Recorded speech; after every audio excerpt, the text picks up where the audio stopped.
Yeah. Um,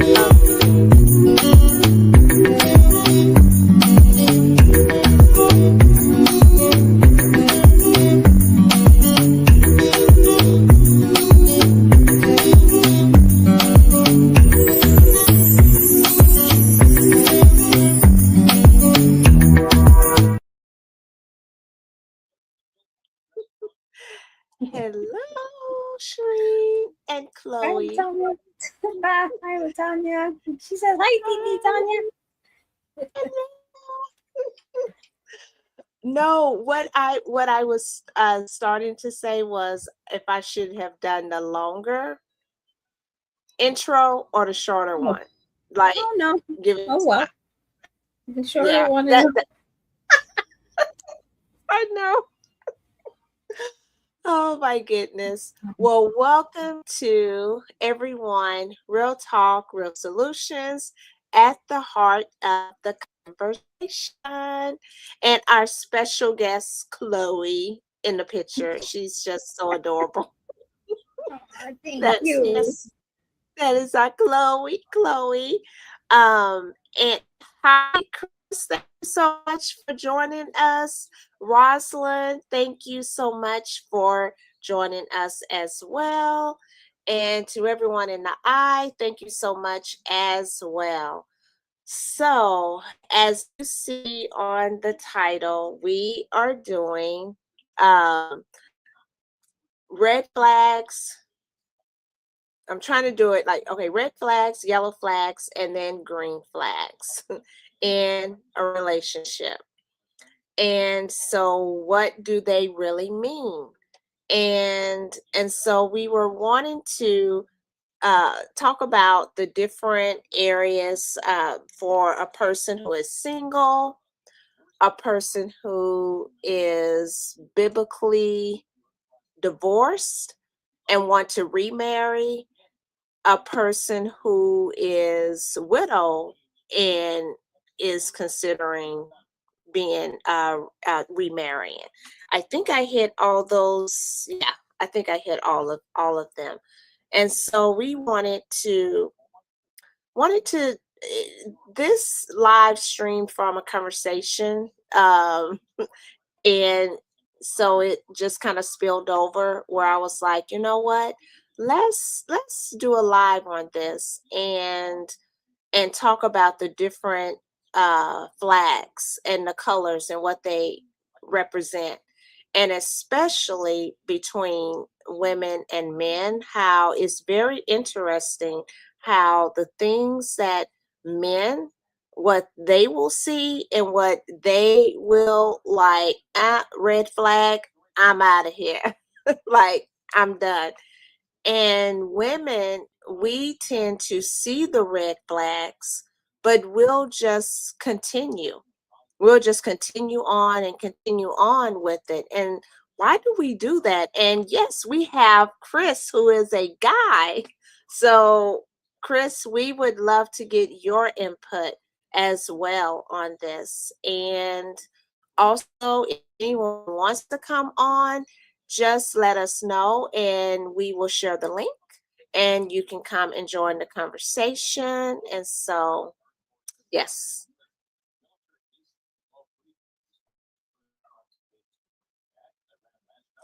I wanted to show a video, but it's on Facebook. And that little short clip in that video is a huge red flag. And I'm just wondering if that lady is going to stay. Because in that, since I can't show it, in that video, it's a young couple who just got engaged. And there was a man there. I don't know if this was some sort of a television show or whatever, but he asked them a question. And he said he asked them, what is your, what is some, I'm going to rephrase it. What is something that you like that is, okay, kind of weird? Something that would be weird uh, to do with your partner or whatever. Anyway, so he says, I'm into Asian women despite what I'm marrying. Now, Mm. this couple, they're both Caucasian. Now, for him, now, first of all, that's not, okay, the word was fetish. I'm sorry. He asked them what was their fetish, and he said he's really into Asian women. That's not a fetish, that's preference. And so when he said that, you should have seen the look on her face. And so she says, well, I am a white woman. I can't do anything about that. And so then the gentleman who's interviewing them asked her that question. And she turns and looks at him and she goes, he's my fetish. And again, that's a preference. But my thing is that they just got engaged. What what man would stay engaged to a woman if the question was, I mean, if she answered that question and said that to her fiance, oh, I this is what it is, blah blah blah, say like whatever her fiance might be, but she'll say she prefers the opposite. Now, I don't think, this is just my opinion, I don't think a man would stick around for that, but I'm wondering, is she going to stay with him? Is she going to marry him? Possibly she might, but I don't know. But that's a big, huge red flag right there. But I think she's gonna go through the red flag stops. Oh, wow. I remember when you told me about that, and I was like, what? But how she handled herself was really good. How she handled that. And so, but I'm sure probably her friends saw that, maybe family members. And so that would be very interesting um, afterwards, like what they might say about that. Like, wow, that is one of those interviews. It would have been nice to get a follow up with that and to like, okay, um, hmm, what's going on here? Yeah. Yeah, yeah. Well, I went to the comment section, and all the comments that I was able to look at, everyone was like, "Run, get away from him. He would be single so fast." So yeah, Wow. Wow. Yeah. That's yeah, what is in those in the comment section? What do you all think? What do you think about that? And you did say, Shireen, you said you couldn't. It's on Facebook, so you can't. yeah. It's on Facebook, and I didn't link my Facebook um channel, so I can't. Wait a minute. Let me see if I can. Hold on. I'll Okay, try. okay, okay. And so I will. In the meantime, I will. I will show. It's a video, and it's saying, let me just try to see if I can pull it up really quick. Um, let me see. Um, it is.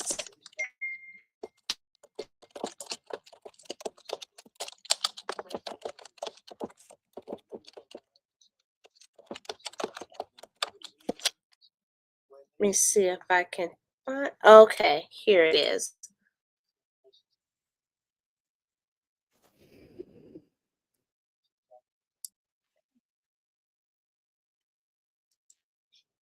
Okay, so I am going to pull up this one. Let's see.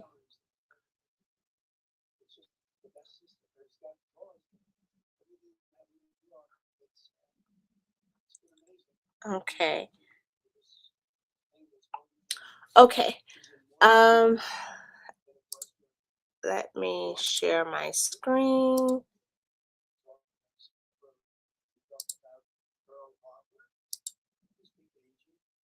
But before I do that, let me put up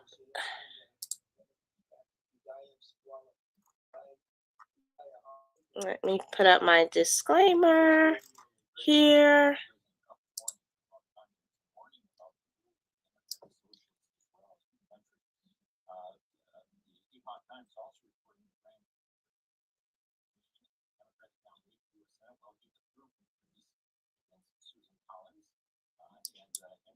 Okay. Don't want to get us a copy strike. So let me go to the video and oops, nope, not that one. Okay, here we go.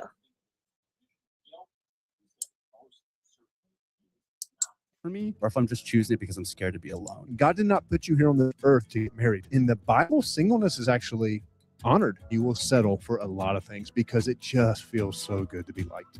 We talked about some green flags. What are some red flags? Hey, stop where you're at. You're saying you're hoping some people may break up as a result of this. Honestly,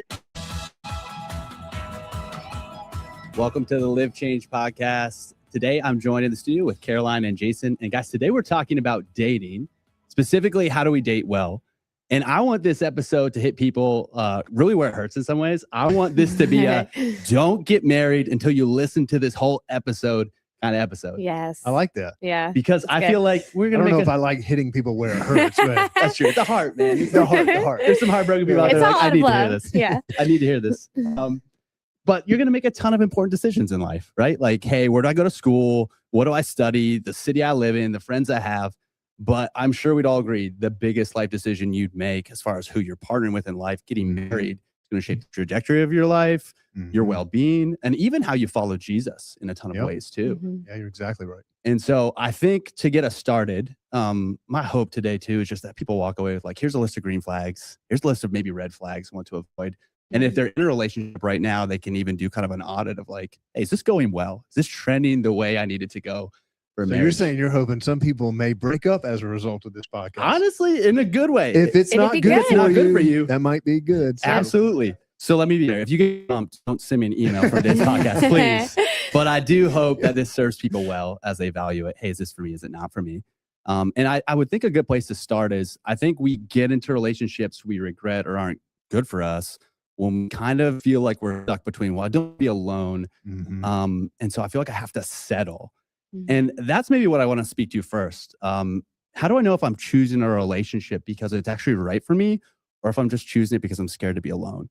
Well, I think you're totally on the right track with that. That I've found the people who tend to get into the worst relationships are the ones who feel like, for whatever reason, they need a relationship.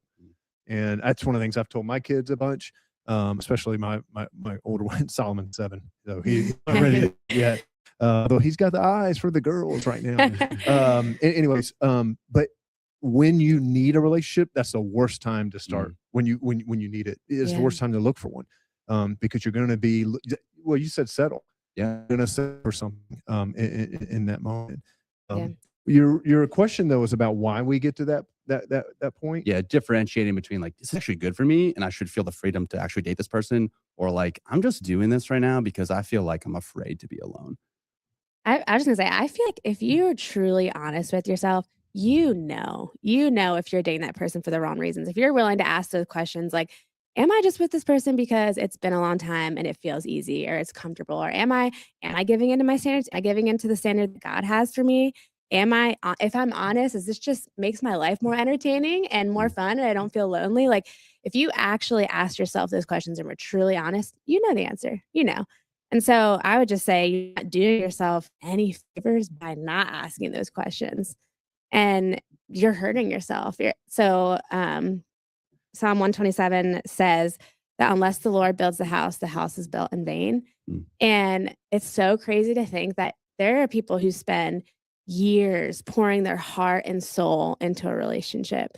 And they haven't let God build the house at all. They haven't sought God's wisdom on what he says we should look for in a relationship. They haven't sought godly counsel. They haven't invited God into it. So he hasn't built the house. And what that verse is saying is if that's the case, then the relationship is pointless. And so imagine years of your life. I'm not saying God can't redeem things, but years of your life, you're pouring your heart into it. And God's saying, well, if you didn't let me build that, then it's a waste. That's crazy to think about.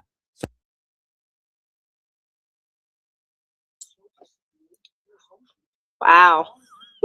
I'm sorry. I just had to stop right there because wow.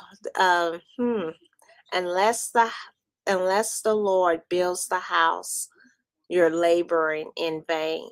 Wow. And I like what you said, how deep down we know, we really, really know if we just in a room by ourselves with us and God and just really lay it out to God, XYZ.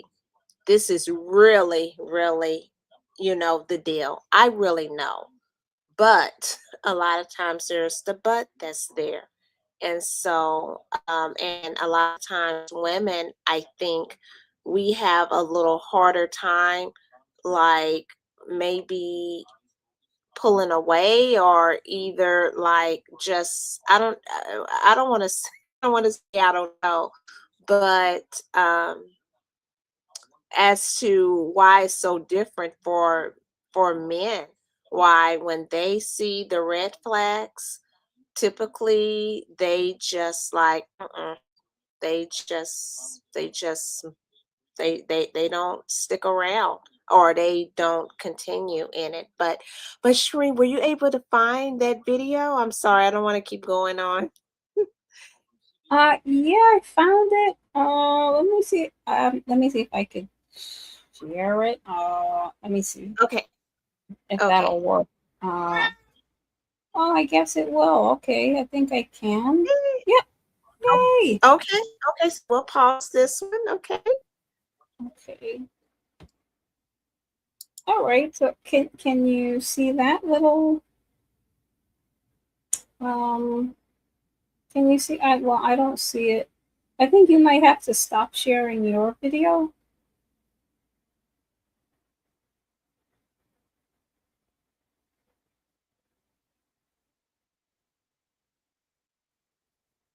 Latanya, I think you'll have to stop. Oh, yeah, I think you'll. Oh, sorry. Try Okay. this. Okay, there it is. Yay. Okay. So Okay. it's a short video. Okay, Chloe. Oh, what did I do here? All right, hold on 1 second. I'm sorry. Oh. Okay.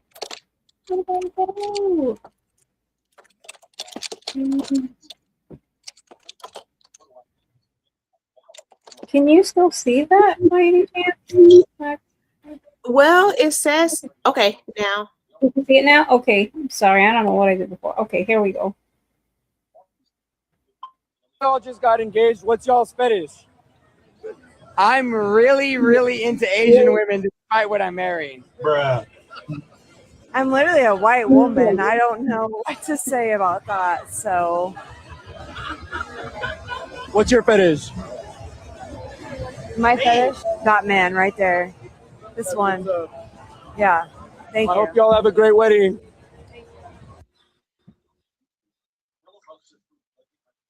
Yeah, so see, again, a fetish is something you actually like that it's really weird. Like, okay, say like you, I said this before, I'm sorry, excuse me.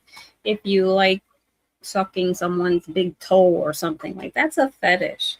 Or doing something weird or gross that you normally wouldn't do. He prefers Asian women. And again, how do you, but you know what? I kind of say maybe it's a good thing he asked that question and she heard what he said, because I pray that she would really step back and just say, no, I'm not going to move forward with this. And again, he didn't even say, I'm really into Asian women despite who I'm marrying. He said what I'm marrying. What does that mean? She's not a what? I think I understood what he meant. She's white. She's, that's the what, but still, she's a person. She's not a what. But hopefully, she won't go forward with that relationship. She'll give him back his ring and say goodbye. Yes. Yes.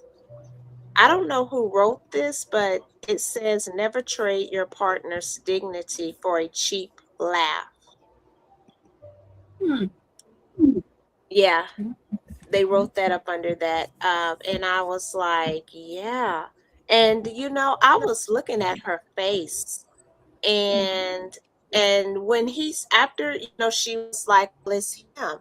And she, unless I misread it, but in her face it looked like disappointment, even maybe embarrassment. Yeah, I think all the above and then some, Yeah. like shock and disbelief and hurt. And I think she was trying to Yeah. play it off to try to make it look like she wasn't too shocked, but Yeah, all of it. Yeah. yeah. Hey, ladies. Hi, Hi, Billy. Billy. How is everyone? Good. You okay? Yeah, so that was the video. Like, it's terrible.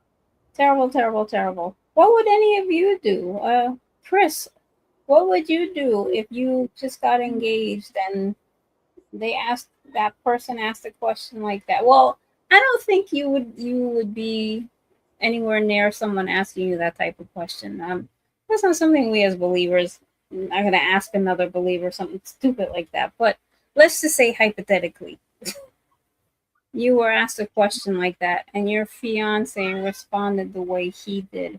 What would you The question was, that man asked that couple, what is your fetish?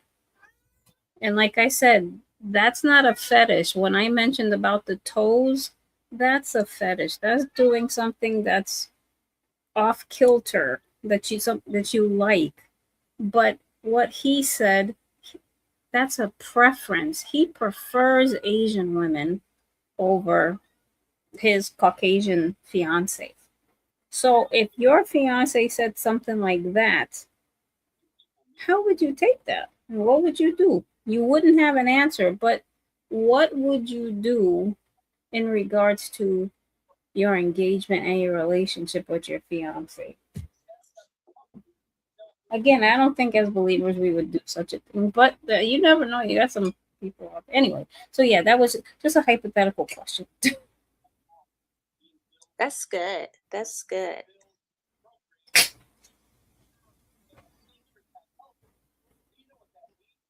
Okay. Chris said, hold on. He's coming on. Okay. That's a really good question. I know While we're my waiting, yeah. sorry. I'm sorry. No, I know no. a friend of mine, he'd be like, Mm-hmm. goodbye. He'd say goodbye in a heartbeat. You're like, nope, goodbye. They say, don't let the door catch you. Or yeah, don't let the door hit you or the good Lord split you. Yeah. There you go. There you go. Yes. Exactly. Exactly. Yeah. I mean, wow. Um,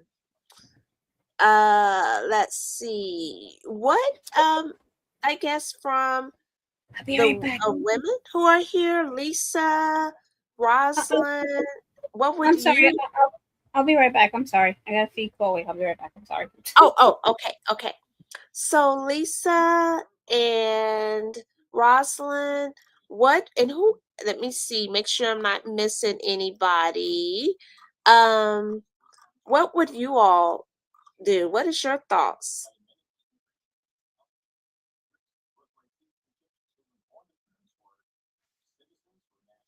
Okay, let's see. Hi, Chris. Thank you for joining us.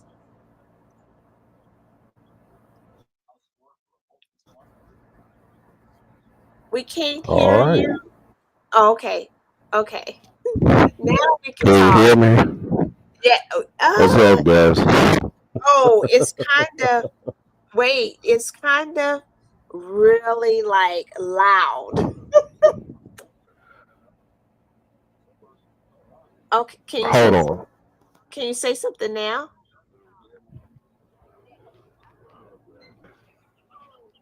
Hello? Is it lagging? Okay, now that's a little better. Okay. So Chris, do you remember the question that Shireen asked you? Can you repeat it one more time? Okay, I can't, but I'll give you my. How would you respond? How would you maybe respond let's say, uh, if that happened to you, like if it was a lady and she had said she would, in spite of what you are or with you, that they their preference is like an Asian guy or some other type of ethnicity.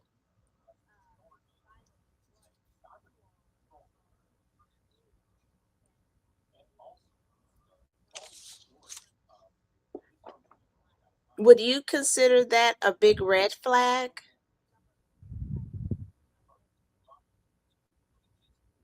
Hmm. Uh, it was a little distracting because I could hear you guys, but then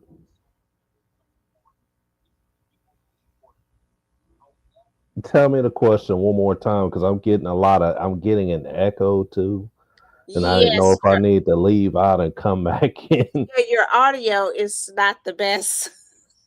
Hold on. Yeah, Lisa even mentioned Can that you hear me now? Okay, I think that's better. What you think, Millie? I Is was that using a better? headset. That's why. Sorry. Yeah, he sounds a lot better. Sorry about that.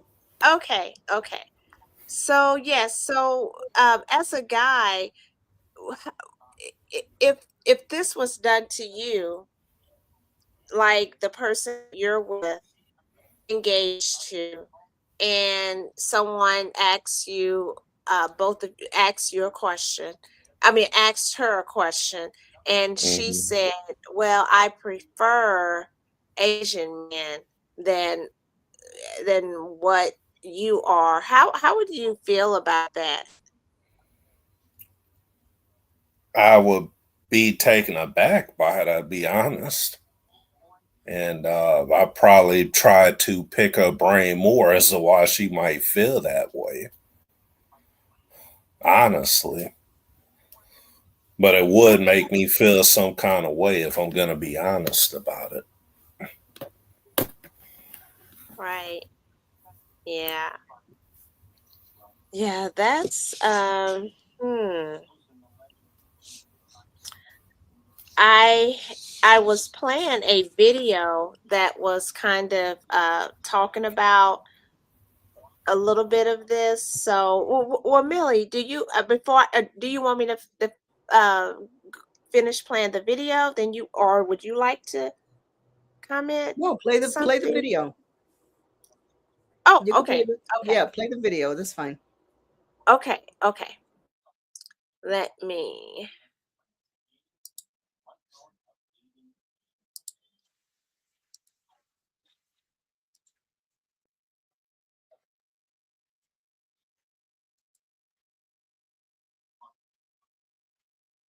Oh, wait a minute. Sorry. I need to share my video, share my screen again. Sorry. Okay.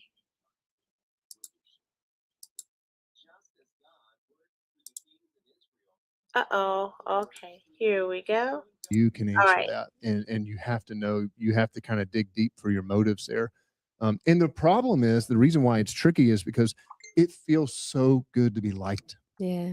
It just feels so good. Yep. And sometimes you like being liked, and to the point where you will justify a lot of things, Mm-hmm. and you will put up with a lot of things, and you will rationalize a lot of things, and you will settle for a lot of things because it just feels so good to be liked.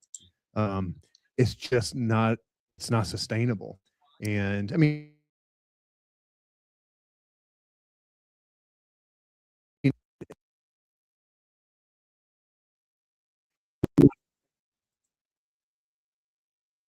could tell stories about people who it didn't work out because you settled on a few things, and there were some red flags. You know, I think we'll talk about that a little bit later. And you just kind of settled though, because the fear of being alone, or not having someone like you, that feeling, is not worth it. And I think you touched on something too. Even as we kind of pose that question, it's kind of the misconception that like I'm wasting my time if I'm alone. Really, we're wasting our time if we end up with the wrong person for an amount of time too. Like we can learn from it, but at the end of the day, if it's like, hey, I spent 5 years alone working on myself, or 5 years in a relationship that wasn't good for me, and I ended it, you're still not with that person in the end. Mm-hmm. Well, and there can be so much damage that you're causing your heart, their heart. But yeah, go ahead. Well, I was just going to say, part of that's rooted in a cultural pressure and a cultural myth about that value is kind of how not necessarily attractive you can be, but are you in a relationship? Singleness is not necessarily celebrated. Mm-hmm. And if it is, it's like celebrated in a very sort of kind of this idea of like, I'm going to stay single, but I can still do whatever I want with my body and all that kind of stuff. So it's even kind of warped a little bit on that side. But what I mean is, in the Bible, singleness is actually honored. Mm-hmm. And in the Bible, singleness is seen as a gift. Mm-hmm. And sometimes that's very countercultural. Jesus was single. Jesus was never married. Paul may have been married at some point. We don't know. He could have been, what was that called? A man is widowed, a widower, or a widow, a widower, I guess. So he may have, but we know he went through his ministry years not being married. And he says at one point, this is in 1 Corinthians chapter 7, he says, look, if you're single and you want to get married, great. That's fine. He's like, but also he just says, just know that when you do, you will be distracted. Like, there is a focus for ministry. The greatest aim of your life is not to get married. Yep. The greatest aim, God did not put you here on this earth to get married. That is not his aim and singular aim and intention for your life. If that happens, great. He put you here to know him, walk with him, and join him in his work in this world. Mm-hmm. That's the bottom line. That's why you were created. Mm-hmm. Some people can do that while married. Some people can do that single, but it doesn't matter. But Paul says the moment you get married, your attention will be divided. It's not like it has to be. If I'm a pastor and I'm married, if I give all of my attention exclusively to LCBC and the ministry here, and I ignore Jenny, I'm off. Right. Like, that's not good. But that also means there's things that I can't do. Yep. And so he's just saying, hey, look, man, don't get sucked into the myth of feeling like you've gotta be in a relationship, because that'll lead you sometimes again to the settling thing. And it's not only that, there are gifts in singleness. That's what he's trying to say. There are gifts. There are things you can do in singleness you will not be able to do any other way. And it's not like, oh, well, that sounds great. But he was single, and I don't know. It's not something to be pitied. Mm-hmm. It's not something to be pitied. It's something to be celebrated. Yeah. So that's also why it matters so much who you are dating, because you should be dating to marry someone that you think you could see yourself marrying someday. And God wants to use your marriage. He wants you and your spouse to be a powerhouse for the kingdom of God. Yes. He has huge plans for you and your marriage. And so it matters if you're marrying somebody who's not a Christian, well, how in the world is that going to work? How in the world is that going to happen? God doesn't want your marriage to be in vain. He wants to be able to use it for kingdom purposes, for something that matters so much bigger than here and now. That's amazing. What purpose in that?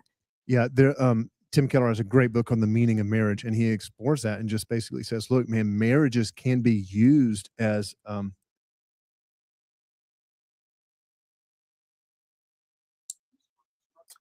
I wanted to stop it there, and please, anyone, if you want to like, oh, want me to stop it or want to say something, just unmic, just talk, just um, and I'll do that.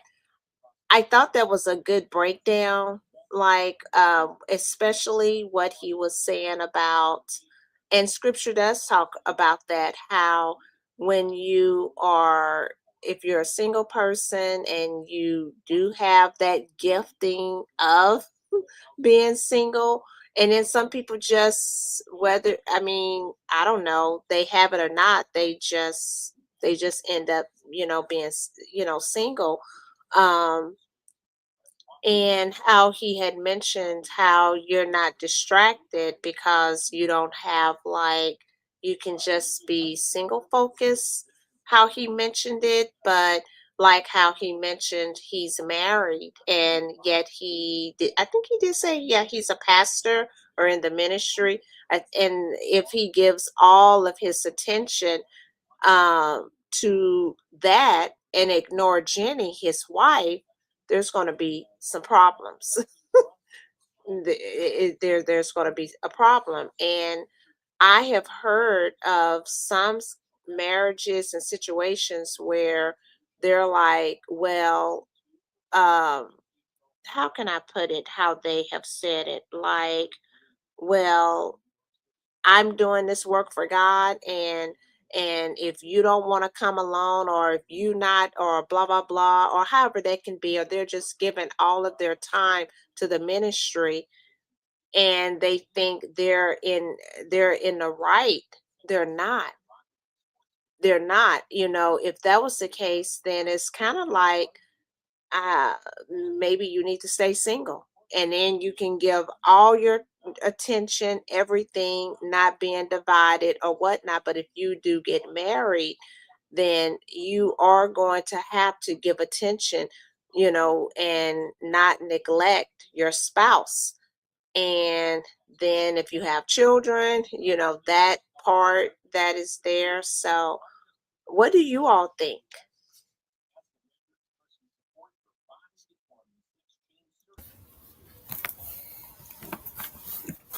Just telling the truth. Because if you're involved in ministry, it does take a lot of time, a lot of energy. And, when you're just focusing on that, yeah, you don't get sidetracked. And you don't have to sit up there and account for another person if you're not ready to do so. And it's why I'm still single, going 40 years into this earth. But that was my choice. And, because tomorrow we got a prayer walk coming up with my ministry tomorrow. So if I was involved with someone, then I'd be, I have to, think about them too. But thankfully I don't. For me, the struggle is just, feeling lonely, having those, having that urge to need to have somebody near me. And it's okay to want to have companionship. I'm speaking for myself. But it's also good to, have the advantage that I have, because I can just get up and leave and not have to be home at any specific period of time as well. So there's, like he said, there's advantages and disadvantages to that. But the primary thing is, it should be, how am I best using my time? Am I growing his kingdom, or, or what am I doing? So that's my thought on that. Thank you, Chris. That was really good. Thank you. Oh, Well, I you're welcome. I've been in both. Um, in ministry, married, and in ministry, single.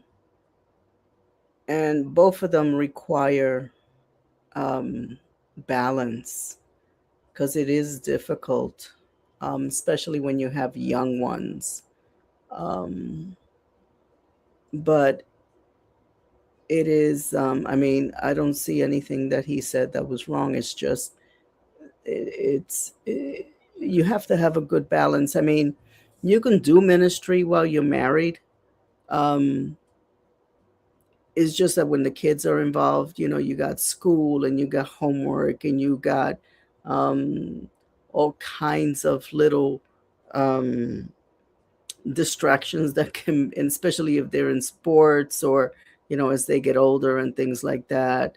Um, so you know, the bottom line is I'm enjoying my singleness now because it's, you know, there are no distractions. I can totally concentrate on ministry and, you know, go about my my duties for the rest of the time.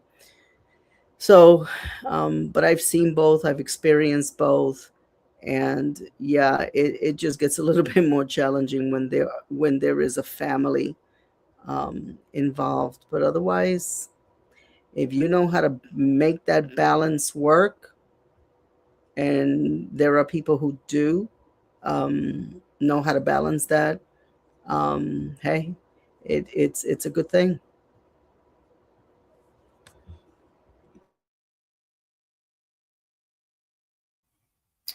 Of course, I have to be the odd man out, right?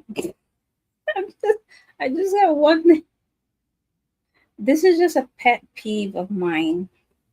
I know he was talking about Paul being single, and then when he said Jesus was single. Okay, my pet peeve is please stop using Jesus as the example for being single because he's God. He wasn't on this earth to get married. He's God. So please don't use him. You can use Paul, use anybody else.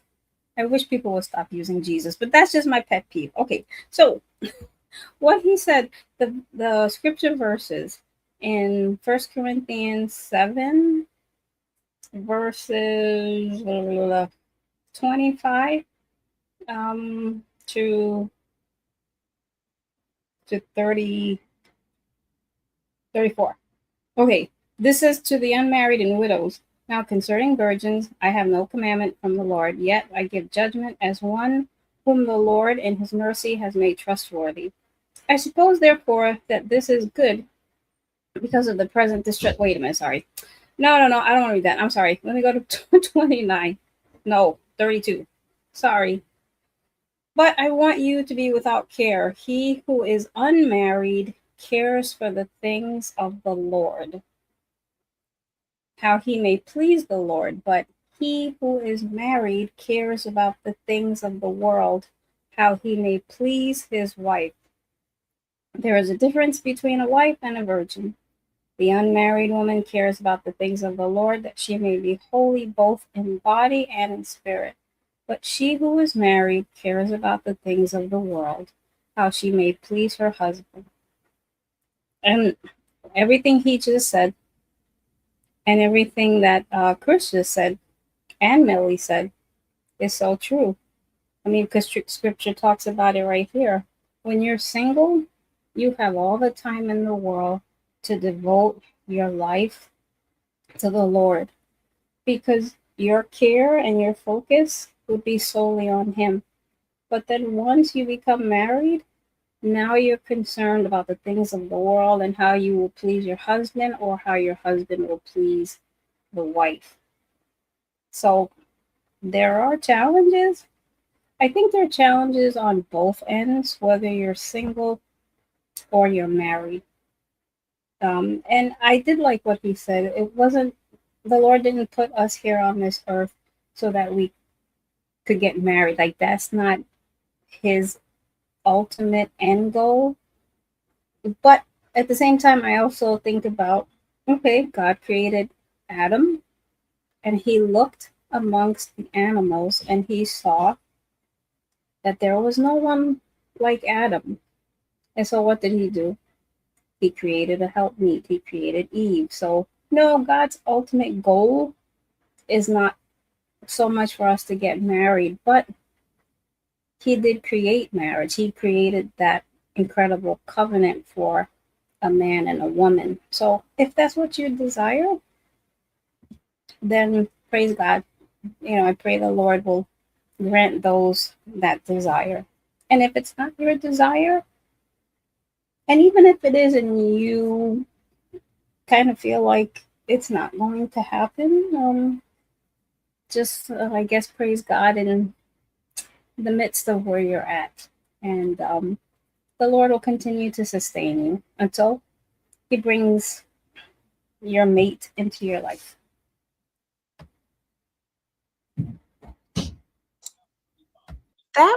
Thank you. No, Shalene, that was not, how did you put it?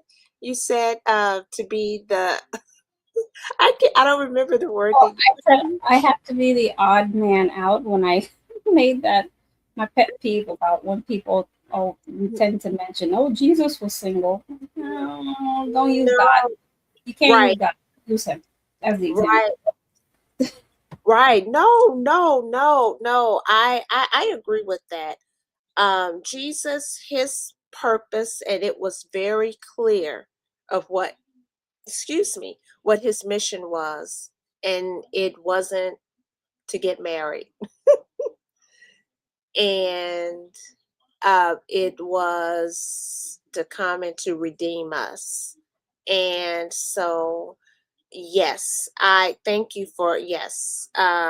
When that is pointed out, well, Jesus, he was single, and what? No, let's not blur with that. He had a clear purpose of what he was, of what it was for him, and so no, no, that I agree. I agree with that. Yeah, yep. He was uh, never here to get married. Yeah, that's true. Because he's God. That's my biggest thing. It's not Jesus even is a God. thought. Jesus is God. He's not. Yeah, never a Yeah, thought.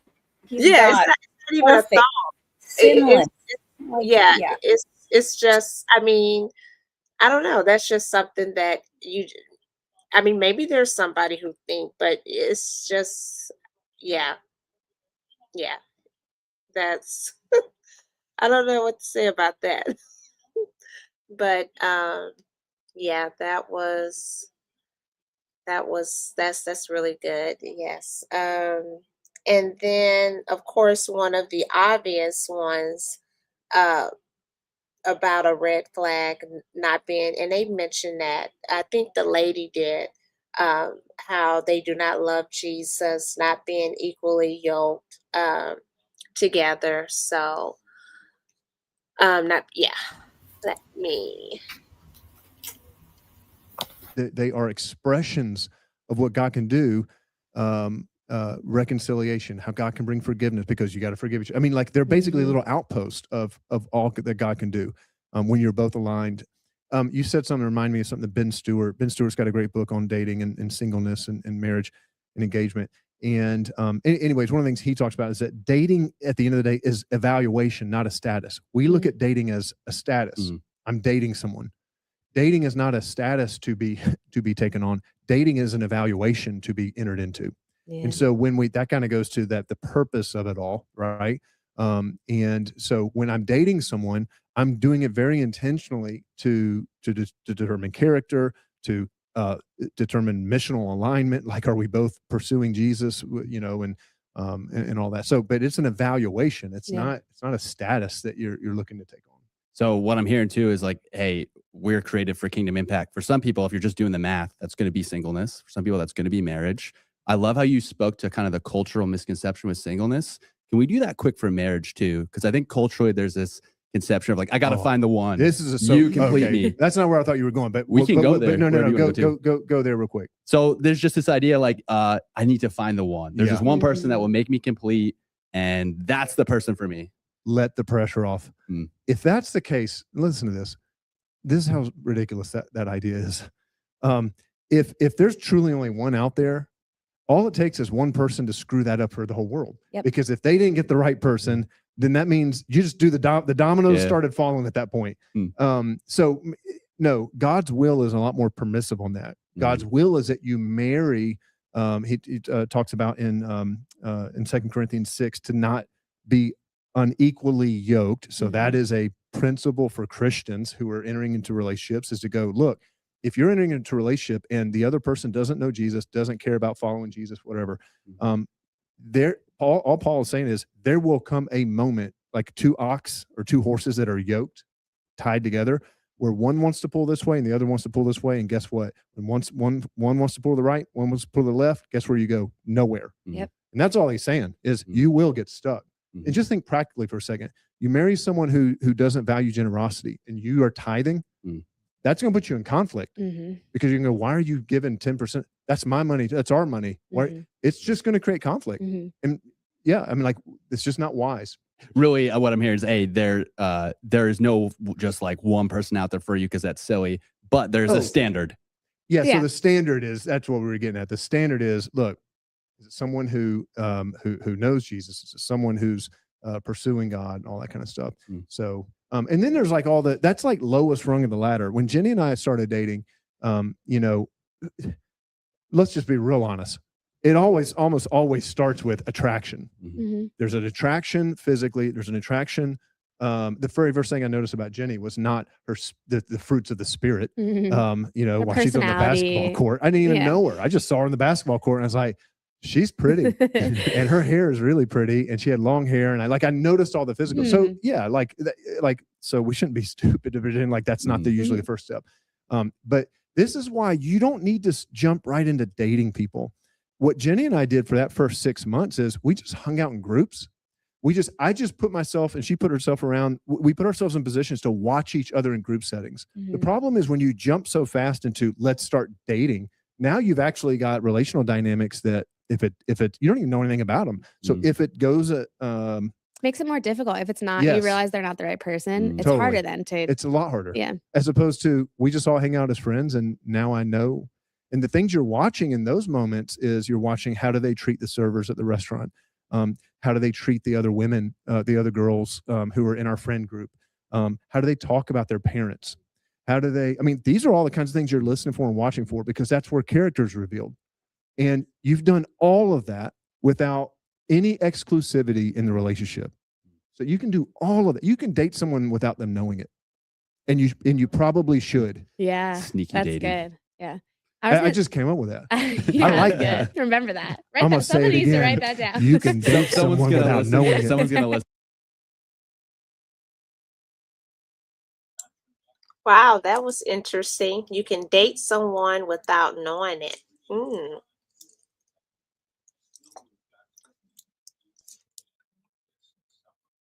Anyone have any thoughts on what has been said so far? There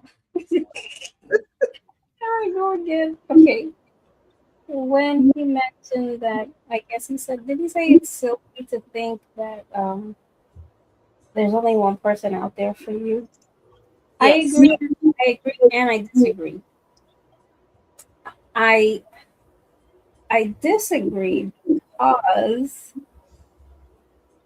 if you're going to marry one person and you both know that God has brought you both together, then that one person is for you.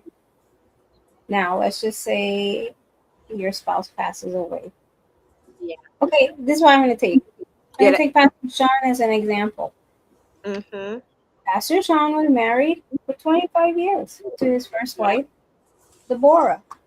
So she was the one for him for those 25 years. And then when she passed away, the Lord brought another woman into his life, Mm. and now they are married. So she is for him now.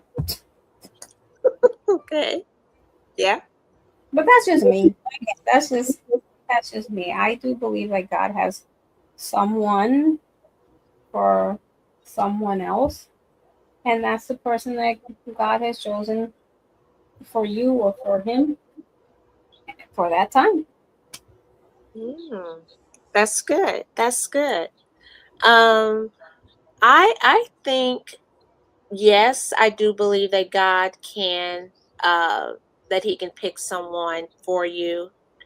If but how much it's well, it's really similar to what you were saying, because if that person, if I go with the notion that God, has one person that he has in mind for a person, but then if that person is no longer not, you know, there or something, then it's like, well, I guess it's over for you, because it's the notion that God had that one person, and if that person don't work out, then it's like it's just too late for you.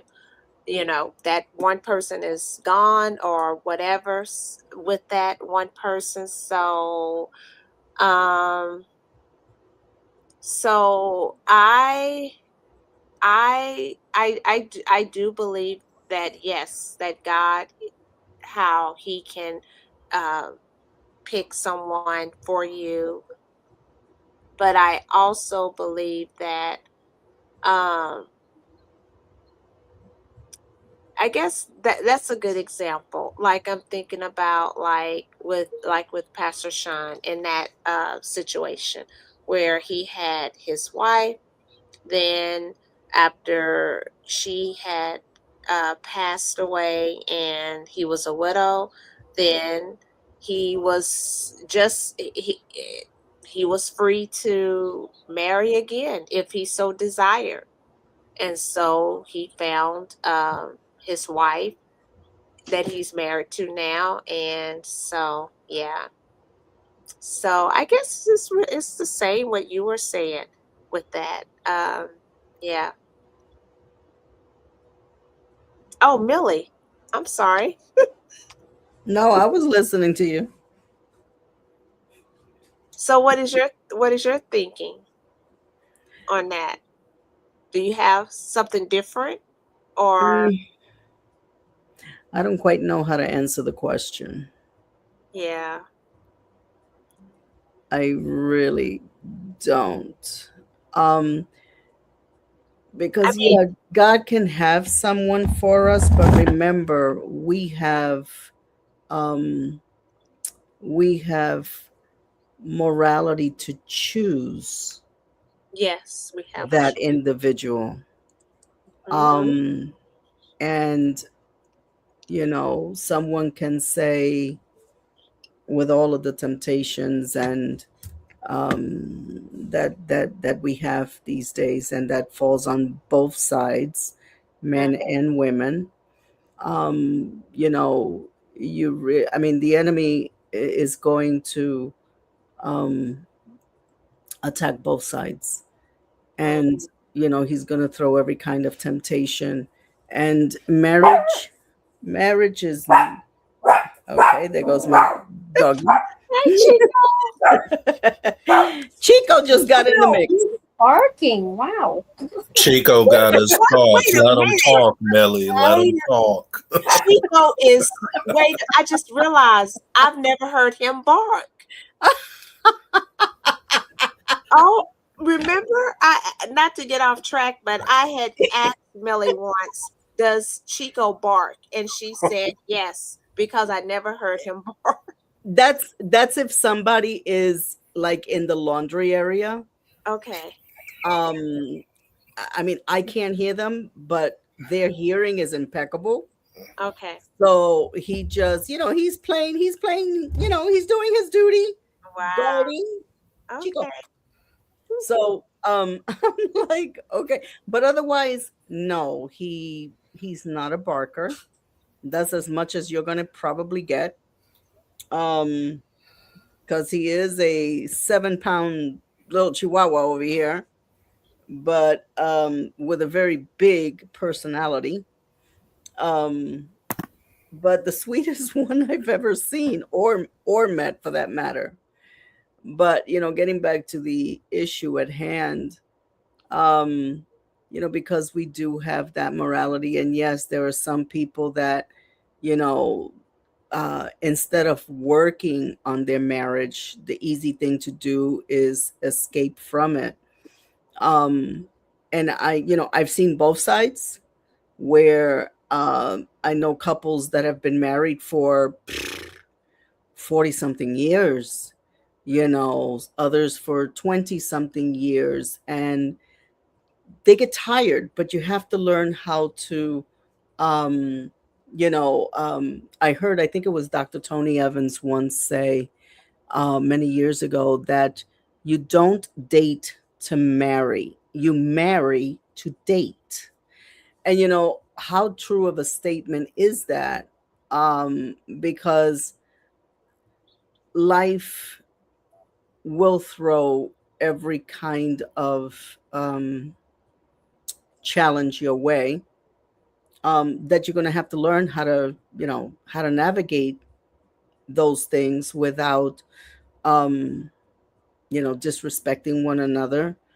Um, and so it's yes, God can give us that spouse that we pray for. And I've seen, where I'm living proof of that an individual can pray for that spouse and God will give them every single thing on that list that they desired in a mate. Because of our humanity, however, we can turn those blessings into curses, where the marriage can wind up in divorce. Um, and again, it depends on the individual. You have to work on the relationship to keep that flame alive. Otherwise, if you take your eyes off or if you become lazy, um, anything is apt to happen. Um, but yeah, marriage is not an easy thing, um, but it's not an impossible thing as long as you both keep your eyes on the Lord.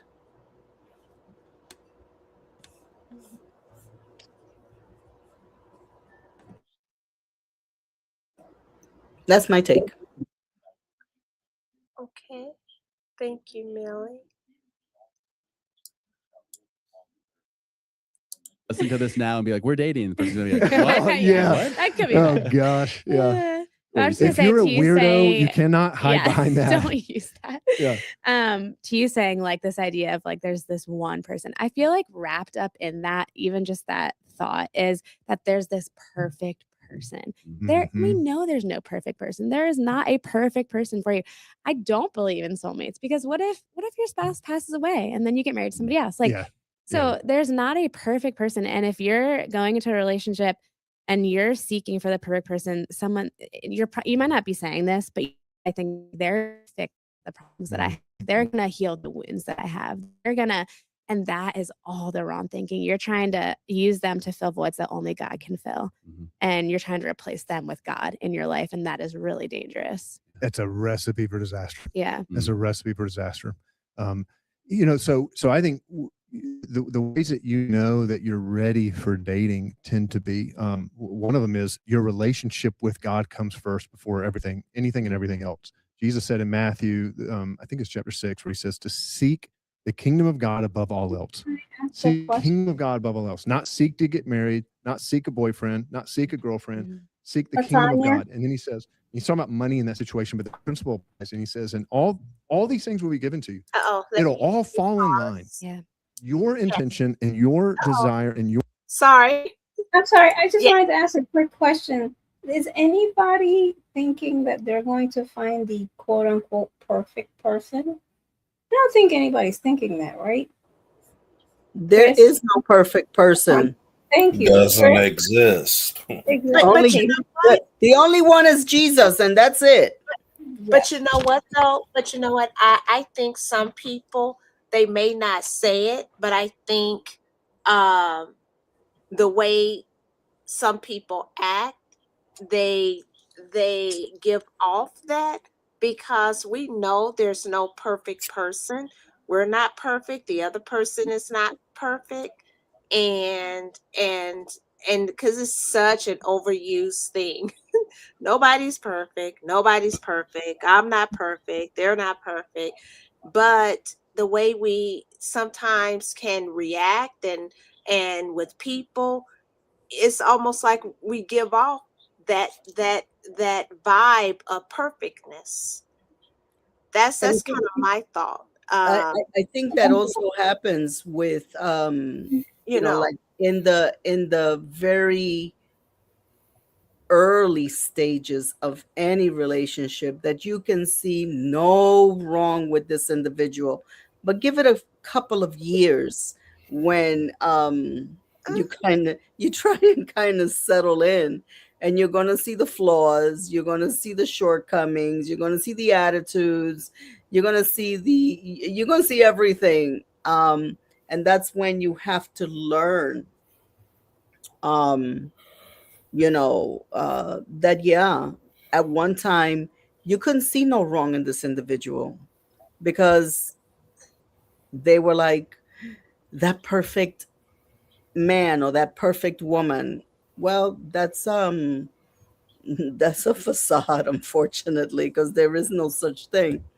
But just learning how to work things out together, where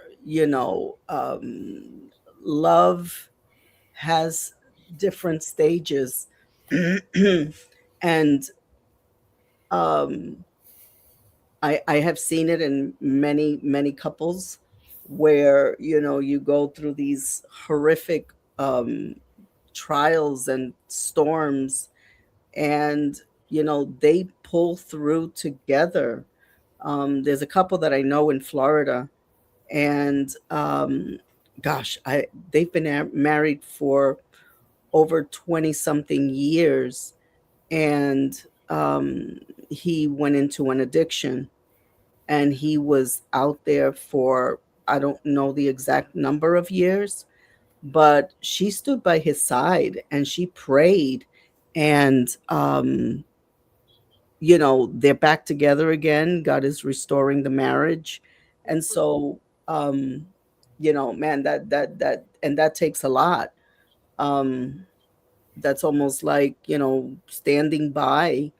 I mean, look at even Shireen, look at Pastor Simbala's dad, and how he became an alcoholic, and he was in that, you know his mom didn't divorce him. She stood and she prayed, and so it's hard. It is what the marriage vow says: till death do you part, in sickness and health, and you could add everything else in there, in addiction or whatever. um it's not impossible, but unfortunately for many, they don't want to go through. um the easier way is, oh, let me start over with somebody else, and I don't have to face that difficulty with the, or some people might say, oh, they're never going to change. But I know God to be a God answering, a God answering God, who answers prayer, and there's nothing that he cannot do. The thing is the individual willing to do what it takes to see? I mean, we can't know, and scripture does say that. How do we know, oh wife, whether you will save your husband, and vice versa? How do you know, husband, whether you will save your wife? We don't know that.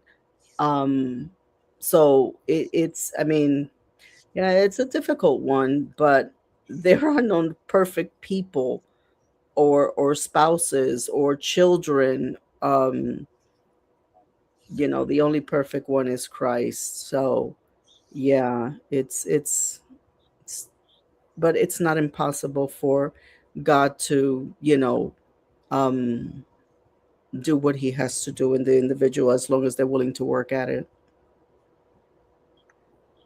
Yeah. Yeah.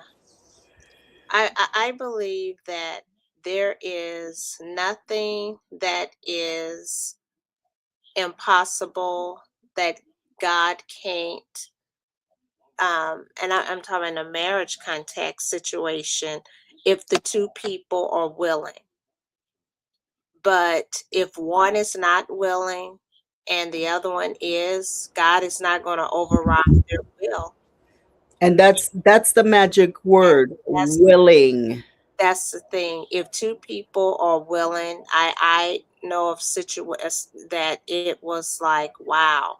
But at some point, something happened and one was willing. And so uh, thus far they're still together. But but yes, you if two people are willing, then there is nothing that they can't be able to overcome. But if one is not, then um, you can't force it. You can't No. make them. You can't, any of that. Just like God is not going to force us to stay with Him and to love Him and to want to, be, um, against our will. So I don't want to, and I think they're going to get a little bit more into that, into the red flags. So I want to go to another another I'm way. sorry. I'm sorry. Before you go, I'm sorry. Oh no. No, I just Chris. You have anything to add there? I don't want to. We don't want to leave you out. No, you're Yes. not. I'm just listening. Primarily just listening. No, you can't listen, Chris. You gotta talk. No, I'm kidding. I'm kidding. No, No. trust me, I have plenty to say. Um, Okay, I'm only joking. no, I know. Yeah, we all, as has already been said, we already know there's no perfect person, there's no perfect situation. But sometimes, I guess, you know, some of us have overactive imaginations and we might want to create that too. Mm. Because life is very tough. It's tough. And, people are like, hey, I'm lonely here. And, they will go out and they'll try to find someone or just settle because they feel like they can't do any better. Or some people are just crazy in the head that, they'll make up something. And it's like, well, this is perfect for me, but there is no perfection there. But yeah, I mean, I don't know. That's just my immediate thought because now I kind of, what we were talking about kind of went away from me, but that was my immediate thought on that. So sorry. Chris, can I ask you a question? I want to ask you a question really quick. Why do you Well, think why do you think that for men, for the most part, and I know mhm. not everyone saying that every guy is like this, but why do you think that for men, when they see a red flag, they are more trying to think of the other word with that, to like let the relationship go? But for women, and I know you can't answer that for women because you're a guy. We can answer that. Yeah. But for guys, it just seems like there is 90% of guys, if they see a red flag, they're like, nope, that's not the one. And maybe 5%, and this is me just kind of my thinking. 5% might stick around knowing that this person there's these red flags. And then for the woman, it's like we will see the red flags 90% of the time, and maybe about 5% of maybe women will be like, nope, I see these red flags, no. So would you say men, they tend to be quick, they don't like linger? Well, there could be a variety of factors why some of us won't. Like me, there was a situation I was in with a specific person, and I wouldn't even quantify that as a relationship. I'd just say it was a fling or whatever, something that I actually entertained because of the season that I found myself in at that time. And that person was showing me red flags and I saw them. But I am only speaking for myself, not other men in this particular instance. I chose to ignore it, even though I saw what I saw. Being observant, I saw exactly what I saw, and I decided to entertain it anyway because I was feeling lonely. I was seeking someone to communicate with, because at the time I was still taking care of my dad then at that time. So things were a little different. My frame of, communication and how I interacted had changed quite a bit. And so I chose to stick around. Now, I didn't have low standards because maybe going back to those other men, they might have higher standards. Or maybe they were in other situations too that they were hurt, because you can't disqualify that as well. Because people get, we could get into situations, and to protect ourselves, we'll say, no, I'm cutting the cord. I'm hitting the eject button early because I don't want to be hurt like this.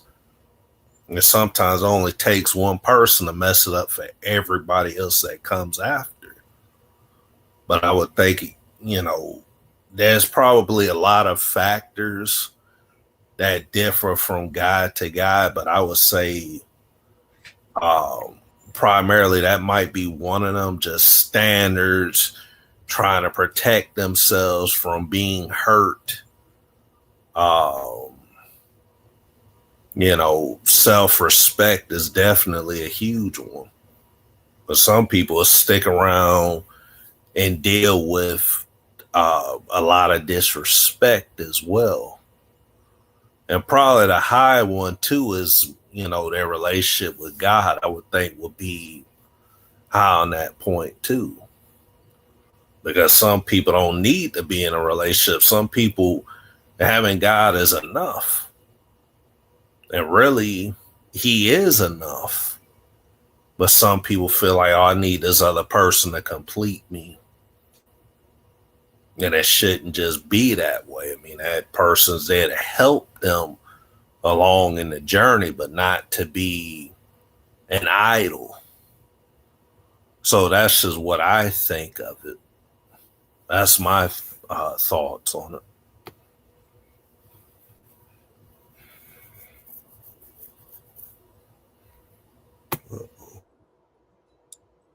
Thank you, Chris. Oh, Shireen, yes, take. Oh no, I was just gonna say that's great. I thought all your answers were great, but it's so nice to hear from a gentleman's point of view. And for Chris, he was sharing his heart and his experience. And no, I'm not a man, but sometimes having male friends can kind of give you an understanding as to why they do what they do. And so I just think maybe for other men, when they see a red flag and they're out from the get go, I think because, men, first of all, they want to be respected, and men want to have peace in their lives. And so any red flags start popping up where they're being disrespected and that their peace is being disrupted, they're like, nope, I'm out. So I'm glad you mentioned that. I forgot to mention that. That's chief. Again, I'm speaking for me and for a lot of guys. Like, if women had an attitude too, if a woman has a bad attitude, nope. I think across the board for us men, across the board, that's an automatic nope, cutting the cord, not dealing with that.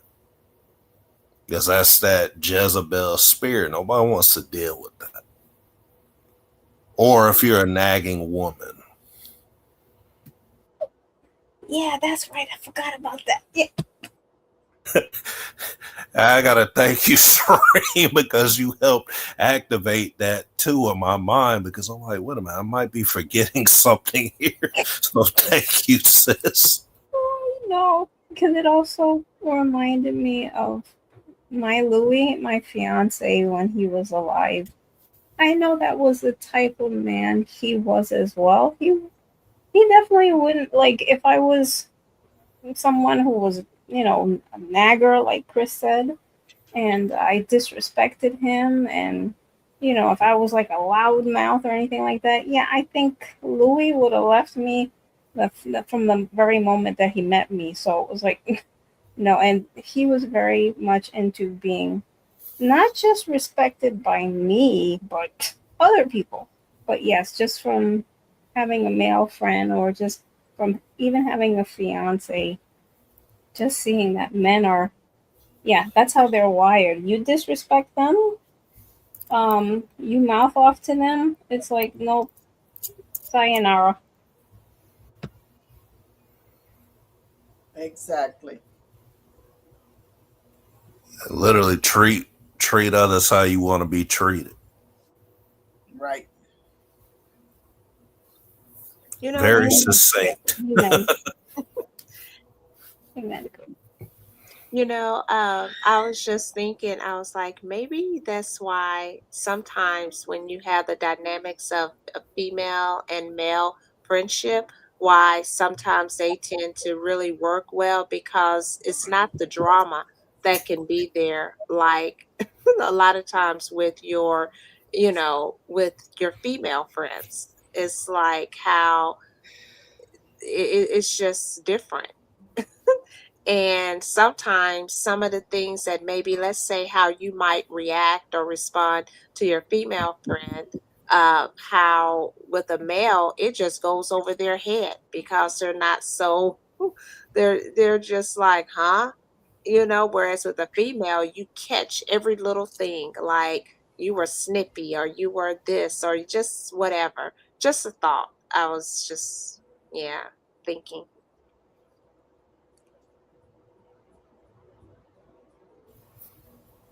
Thank you, sis.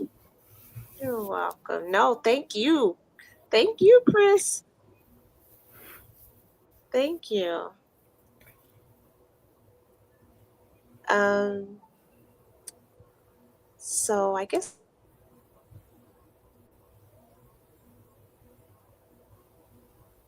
Your objective is to pursue Jesus with your life. And one of the things that I've recommended to single people before who are interested in dating is you fix your eyes on Jesus, and you sprint after him. And every now and then look around and see who's keeping up with you, because they're probably date worthy. Yep. They might be date worthy.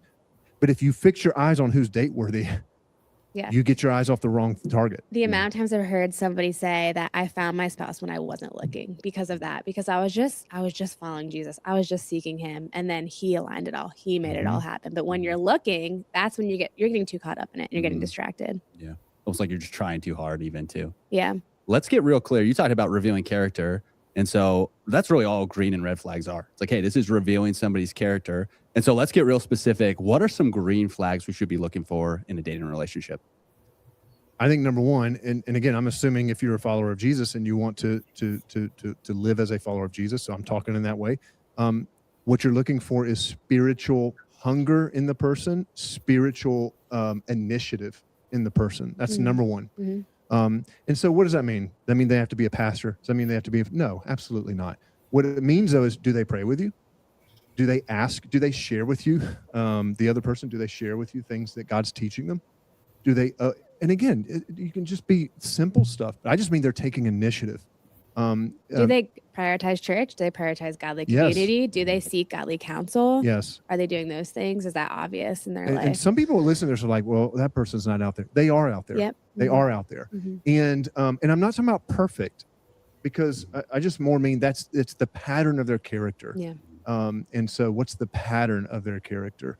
But if I tell my kids this all the time, man. I've told Sienna, I don't know how many, Sienna's my oldest.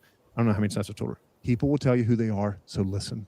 And we try to, and that's where it's like, well, but they're nice and they're a good person. And it's like, okay, well, they don't ever ask to pray with me, but they're nice. It's like, okay, but nice is not the top rung of the ladder. That's the bottom. So nice might not make you want to be more like Jesus. No, like nice is permission to play. Yeah. Nice is, and so don't make the things that are like, they're kind, they're like, they're responsible, honoring. Girls, I'm going to talk to girls real quick. You need to find a man, and if you're interested in dating, you're looking for, you don't need to, but you're looking for a man who's responsible. They take ownership for their life, right? They go out and they work hard. And they take pride in the work that they do. They follow through on their commitments. When they say they're going to do something, they do it, right? They honor everyone. They honor women. They take care of themselves, and they treat you and they treat other women like they are daughters of the king, right? These are the kinds of, that's the front door. That's what I'm trying to say. Right. Then it's like everything else, there's chemistry and there's all that other stuff that's on top of that. But that's like, we're not even entertaining it if that doesn't happen. That's not the end goal. That's like the front door into the room, if that makes sense. Any other green flags? Anything come to mind for you, Caroline? So one of the things that I noticed about Nick early on in the not dating yet, but just like observing the dating he didn't know. You were dating and he didn't know. Yeah. Recon. Was Recon. I love it. Was just how he talked about people. Like Nick, I mean, he's imperfect, so he's obviously gossiped before, but he rarely, like, just the way he honors people with his words. And I noticed that about him right away. And to me, that was a fruit of the spirit. To me, that was him caring about what God calls us to let the words of our mouth be uplifting and encouraging. And that really mattered to me. And so you said this earlier, but watch how they talk about people. Because if they're constantly gossiping about other people, if they're putting people down, they're going to do that about you behind closed doors. If they're constantly doing that and you get married to them, it's going to rub off on you. You're going to become like that too. And for me, I would say I have grown more in the way I honor people because of Nick, because he is so amazing at that. And so I would say definitely watch how they talk about people. The other, you mentioned fruits of the spirit. That's an awesome, I think, actually.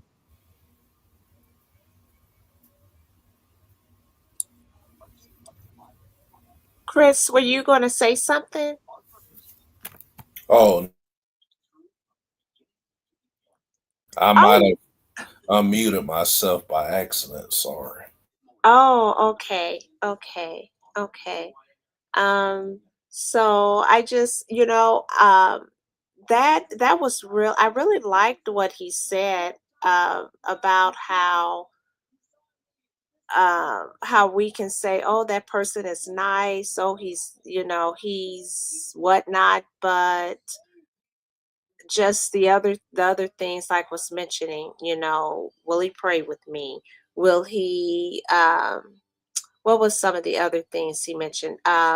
Does this person make me more want to follow Jesus? And I can't remember the other things that was mentioned, but um wow, I thought that was really good. Um what do you all think?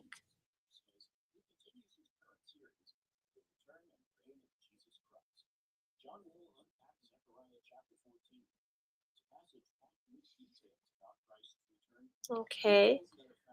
Well, um they're talking about some green. Oh, No, I don't have anything to say. I was just laughing. oh, you was just laughing. Okay. Okay. So they are jumping to some green flags. And I was looking at, and just like a green flag is like healthy signs. And oh, Shireen, yes. No, I was just gonna. Oh, is this the video you said they only talked about red and green flags, right? No yellow flags. N- Now, I don't know because I didn't get to watch the whole entire video. Okay. So it's like they went from red to green. And if they don't, then of course, and you know what's so interesting? I was telling someone, I said, you have red flags and then, you have green flags, but you don't hardly hear people talk about the yellow flag, which is, I think, the one that most people overlook because red flags, okay, I'll just go with this notion. Most people would be like, they're kind of cut dry for the most part. Then you got the green flag where it's like, oh, it's whatever it is for you as a person, like, oh yeah, that's good to go. But it's like people ignore the yellow flag. And actually, that might be, I'm thinking, the most important one because that one is like, it's an in between type of thing. It's like because in that part, I I think what it could be showing is that you need to slow down and ask questions and pray and seek counsel. And how many people want to do that? We sometimes feel like maybe I don't want to ask the questions. I don't want to this. I don't want to that. Why? This is your life that we're talking about. Why are we afraid to ask the questions? Why? If they don't like it, if they pull away, then why are we pursuing that or allowing ourselves to be pursued if we can't ask questions? If a person is upset or they don't like that we're asking questions, something that should be some caution there, like why, and then of course, yeah.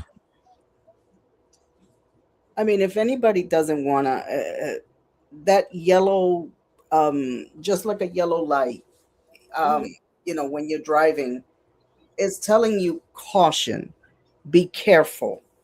Um, you know, um, for anything to be successful, there has to be transparency. And if there, if it would make you probably want to question, okay, what are they not saying? What are they trying to hide? Because in order for any successful relationship, you have to be transparent and you have to have open communication, regardless of how difficult the topic may be.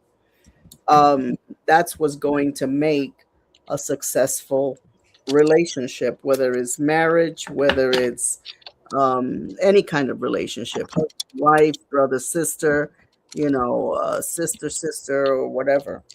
So that yellow light, caution, if somebody is not being transparent,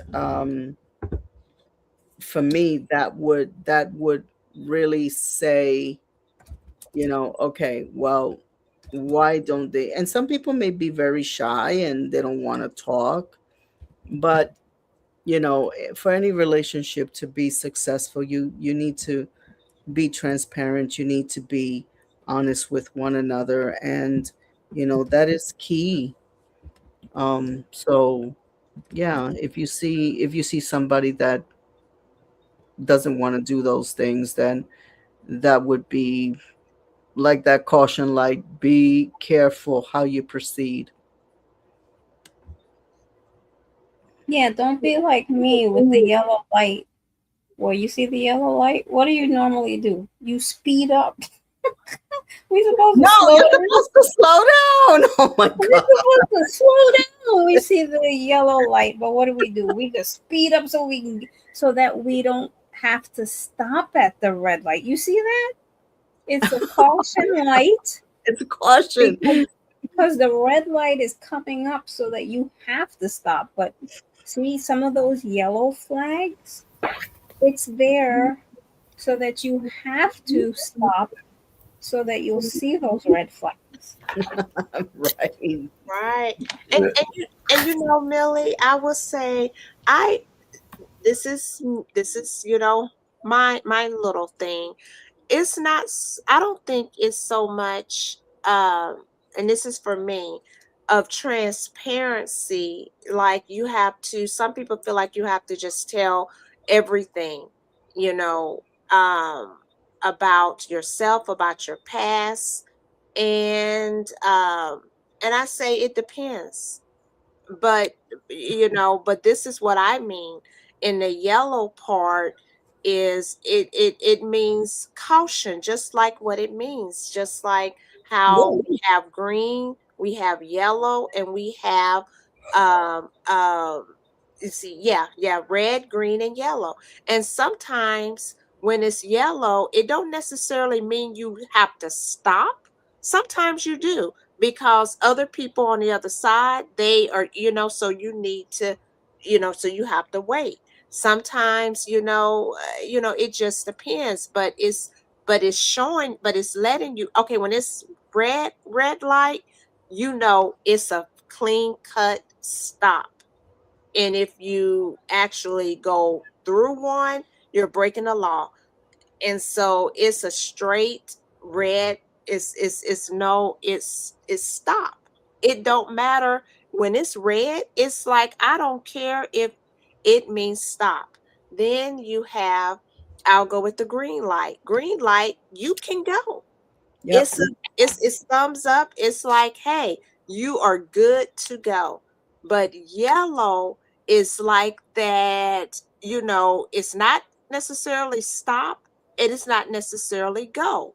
Mm-hmm. So you need to, like, okay, it's basically like slow down.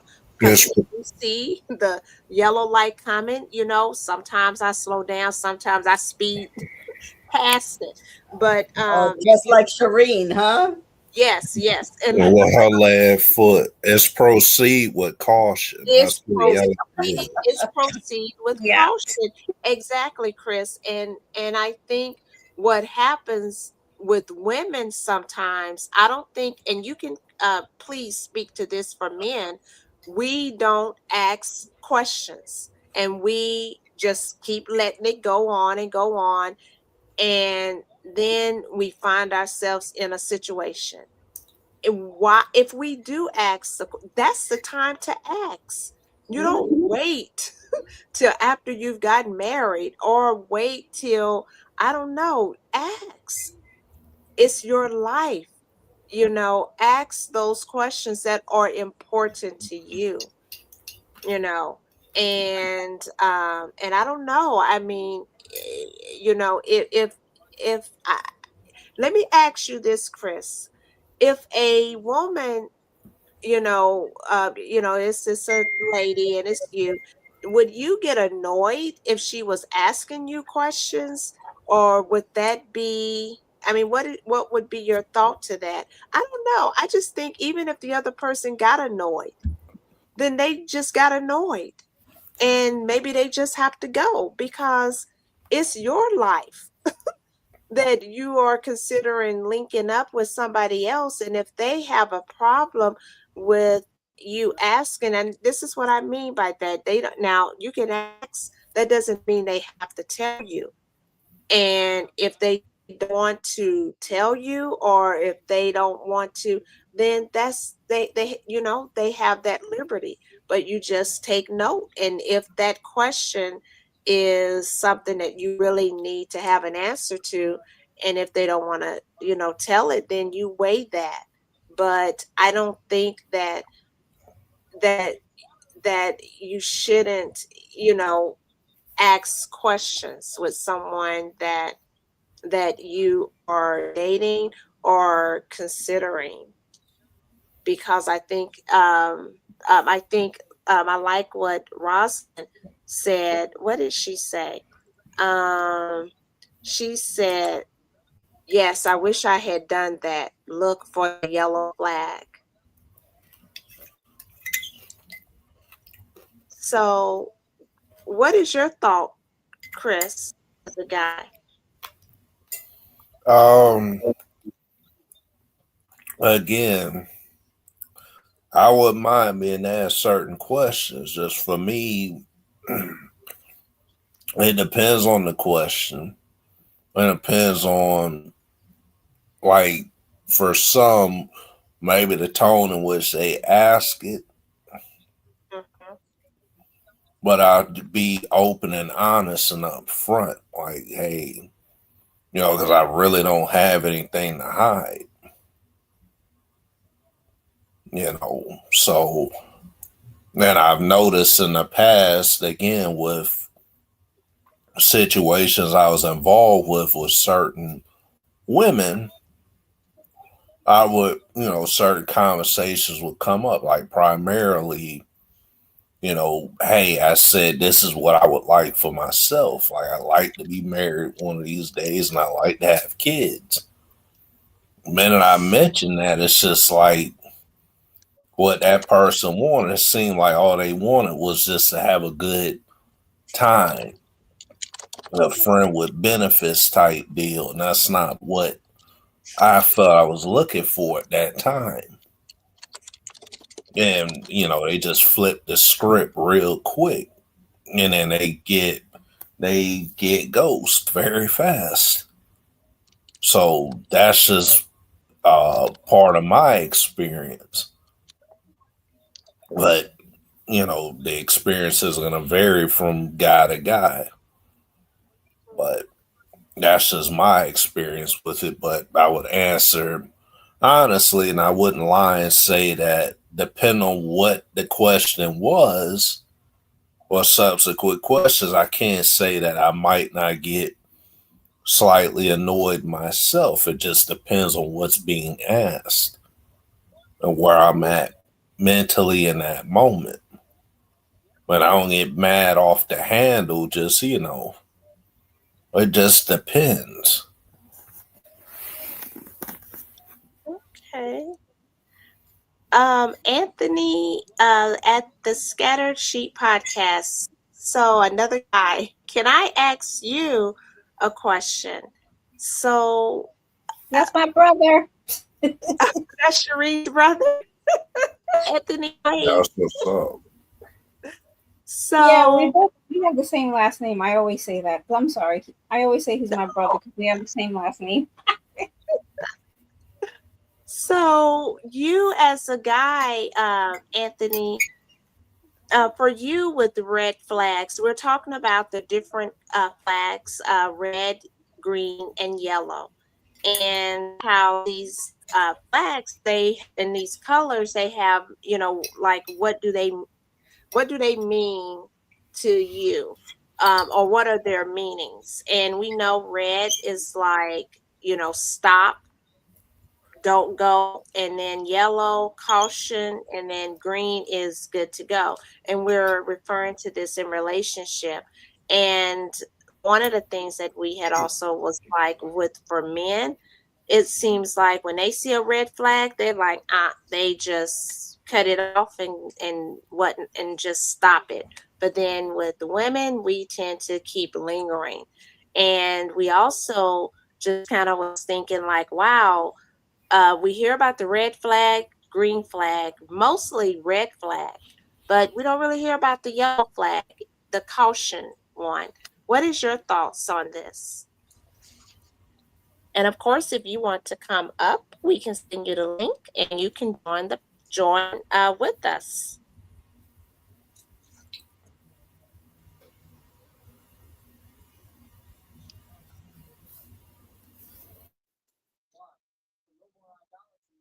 So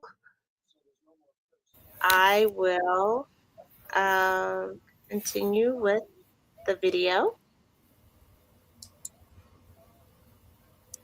If people take the exercise out of this, that could be a really good exercise. Just go look at the fruits of the spirit in Galatians chapter 5: love, joy, peace, patience, kindness, gentleness, self-control. And it's like, okay, are those evident? Not perfectly, but are there patterns of evidence? The other thing I was going to say with all this is, when Jenny and I were dating, you really are looking for a character, not. I want to keep stressing this because some of what we're talking about almost sounds like that perfect. We're describing like this perfect person. We're not. When Jenny and I were dating, it came to the point where I knew enough about her character to where I knew she loved God. She was seeking His kingdom. She was humble, and she wanted Jesus. I mean, like, that's enough. And why I say that is because she's not perfect.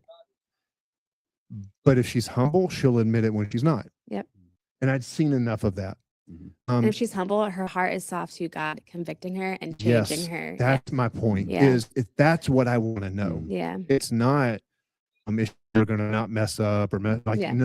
And by the way, I mean, like I've made a mess of things in our relationship certainly more than she ever has. But I always knew I would come back. And like that's what she was looking for in me too. Like, does he say sorry? Does he come back? So that's what we're talking about. It's it's not perfection. You're not looking for, someone who's like, oh, they never sin. That's not what we're talking about. We're talking about the Spirit. We're talking about humility. We're talking about, they just remind you of the kind of person who's being made more and more to the image of Jesus Christ. You can work with that. You can work with that. So what I'm hearing is like, hey, not perfection, and then qualities that obviously are the fruits of the Spirit, but qualities that God can work with to continue to transform that person to His likeness, and also help you as their spouse hopefully be transformed by them too. Yeah, because the meaning of marriage, going back to that, is not your personal happiness and fulfillment. That is 100% a cultural. That's definitely a cultural idea of marriage, which is why people get out, because they're not, quote unquote, happy. That's fine. That's a cultural vision of marriage. That's really lame and very shallow. The biblical vision of marriage is so much more rich in depth. The biblical vision of marriage is that we get married to pursue Christ's holiness. That's what it says in Ephesians chapter 5 or chapter 6. Where's the marriage? You guys remember? I think it's chapter 5. And we are holy. And so that means there's friction. There is repentance. There is saying so. And that's the work of it. That's the work of it, is I have to give up of myself in order to be more fully aligned with Jenny at times. Like that's the work of it. I have to humble myself and all that. That's the meaning of marriage. Is for Christ to do a work in me. So like people give up because it's hard. It doesn't feel good. For like marriage will reveal. It will reveal your sin. It will reveal your selfishness. It will reveal all those things. And so, but that's the point. Like God's using your marriage to make you more like Him, and that's sanctification. And that's, again, what you just said, like that's He's making you more holy. And so that's the whole point. That's the point. He's doing that because He wants to use you for His kingdom purposes. If that's not happening, you be used when you're not being sanctified, when you're not growing and being closer to Him. It's the whole point. Let's do the inverse of that now. So we talked about some green flags, red flags. Hey, stop, evaluate. I'd say one thing is if they're crossing your boundaries that you've set up, and we could talk about that in a bunch of different ways, but just physical boundaries that if you've made those clear, which you should, and hopefully you have, I would say to girls, if a guy is constantly ignoring those boundaries and crossing those boundaries, then he's being selfish, and he's putting himself before you and before God and the way that God calls us to live. And so he's probably not ready to be in a relationship. And then guys, if a girl is constantly throwing herself at you sexually, she's likely trying to fill a void that only God can fill. And there's a lot of insecurity there. And there's probably a lot there. And again, she's not ready to be in a relationship. So pay attention to those things. And hopefully you can have a conversation where you are both on the same page. And then I'm not saying you might not slip up and you might not fail, because it's probably going to happen. But then it's, okay, what are we going to do? What things are we going to set in place so that we don't continue to fail? Who are we going to take this to so we have accountability and all of that? The thing about, sexuality and dating and why that is important at the end of the day, and I know this is not a podcast on sex, on a biblical ethic of sex, but it does play in here.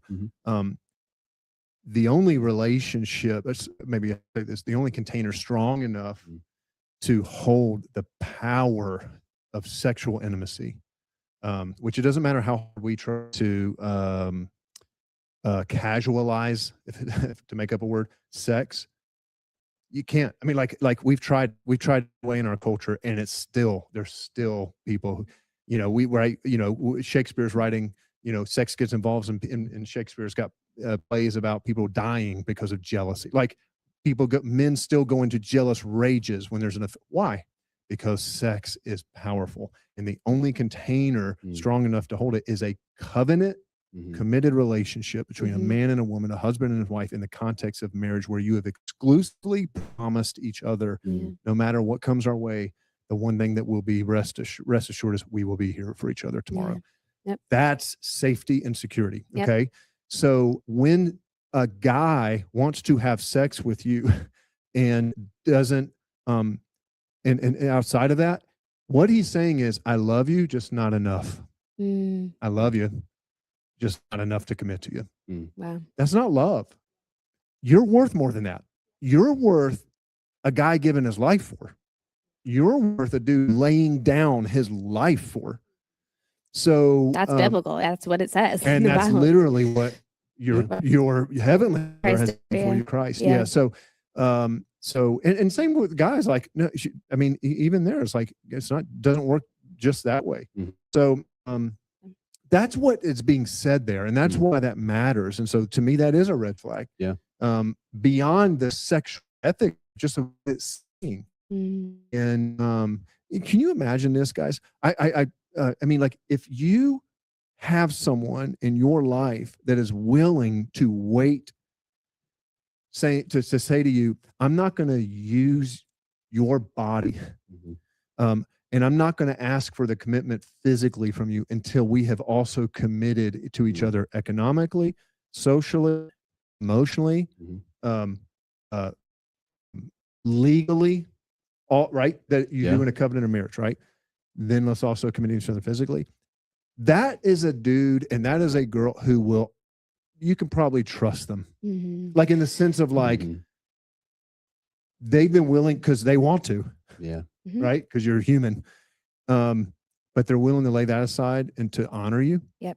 Because you're a daughter of the King. Because you're a son. Relationship, there's so much revealed, and that's love. That's sacrifice. So we talked about boundaries, sex. That's a big one. Any smaller red flags that'd be helpful? I mean, you could probably just go back all the green flags and just say the opposite. The opposite. Yeah. The opposites of the fruit of the Spirit. Yeah. Well, I mean, or at the same time, let's just be practical. I don't know if it's a red flag, but maybe it is. Certainly yellow flag. Like, there's no spiritual hunger. They never take initiative. I mean, I'm talking about anything. They don't even say, when do you want to go to church? I mean, like, I'm saying something that simple.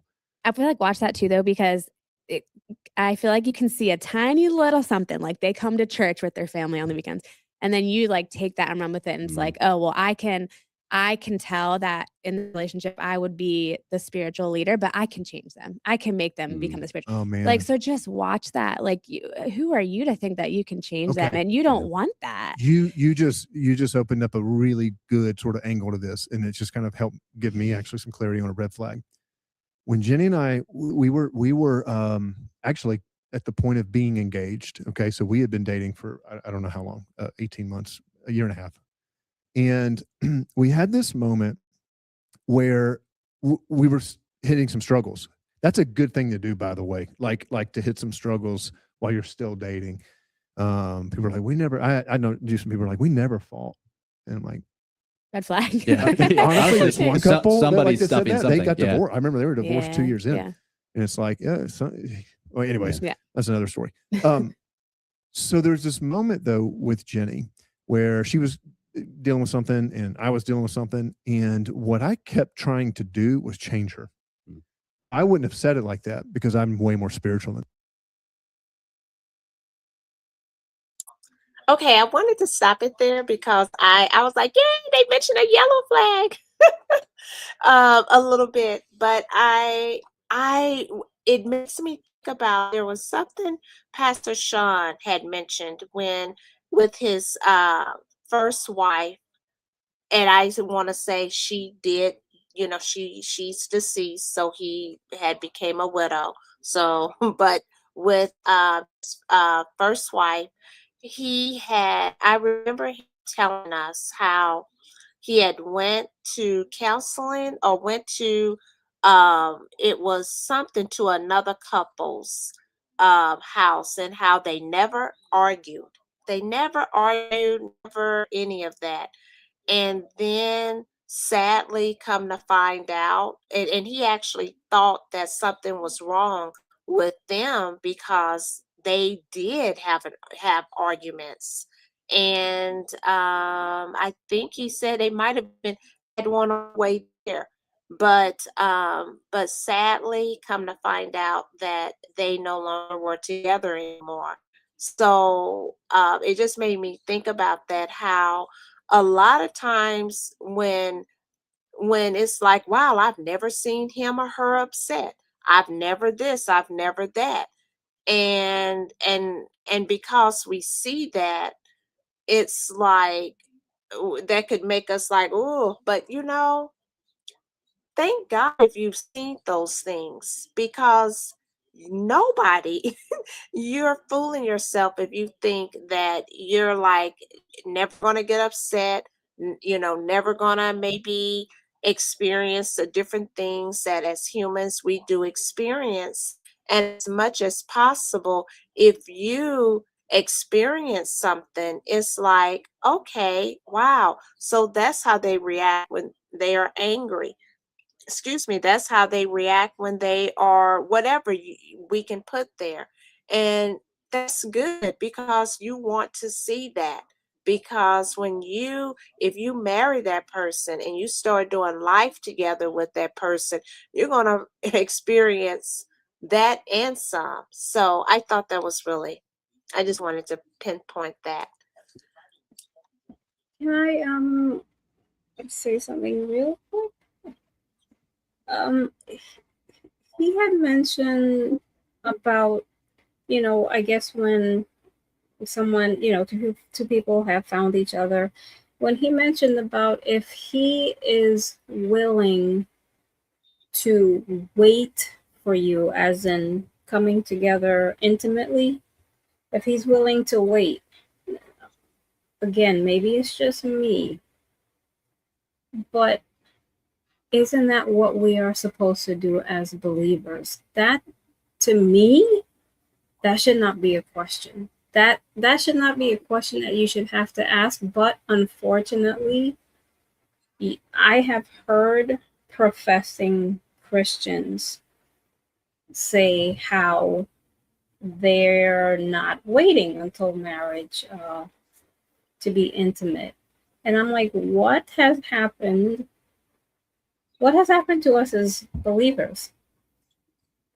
Again, this is maybe I'm too naive or something, but I'm like, intimacy should not be a question that you should have to ask the person that you're going to marry. Oh, should we abstain or should we? That shouldn't even be a question, because we know that's something we are not supposed to partake of, for lack of a better way of saying it, until you are married. Why should that even be a question? But again, that's just me. Oh, no, sis, no, that was very, very good. And I think that's once again, I think that's part of, I don't know if that is a woman's thing. It's kind of almost like, I'm thinking like what you're saying, that's supposed to be there. that's not like this big, like a big honor thing that, oh, he waited for me, or he didn't pressure me, or he didn't. Well, that he should be like that anyways. Kind of almost like giving kudos to a parent that is parenting. It's like, well, Right. you know, I mean, if you are a parent, you supposed to parent. So it's no extra. Yes, we honor, parents and do all that, but I'm just saying, it's like, there shouldn't be no extra points because he waited, till marriage. Well, that's the way it's supposed to be. And so it's no extra bonus points for something. Yeah. Yeah. No, that was good. Thank you for pointing that out. Yes.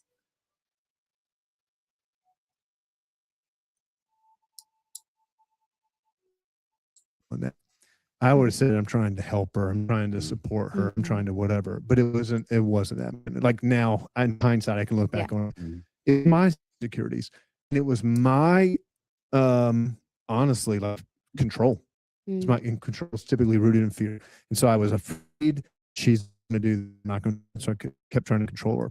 And there's this moment that happened in our engagement where I remember I went to Florida, where my parents were living at the time, and I remember thinking, I was like, I need to decide. Am I willing to marry Jenny today? Yep. Or am I saying I want to marry who I hope she'll become? Yeah. And if I'm like, I want to marry who I hope she'll become, that's not fair to her. Yeah. That's not right. Yeah. And I'm setting myself up for all sorts of misery because there's no guarantee. The only thing I'm guaranteed is the only thing you're guaranteed is the person, again, they are who they are. Yep. And she had to decide the same for me. Oh, I just had to stop there. I thought that was really good.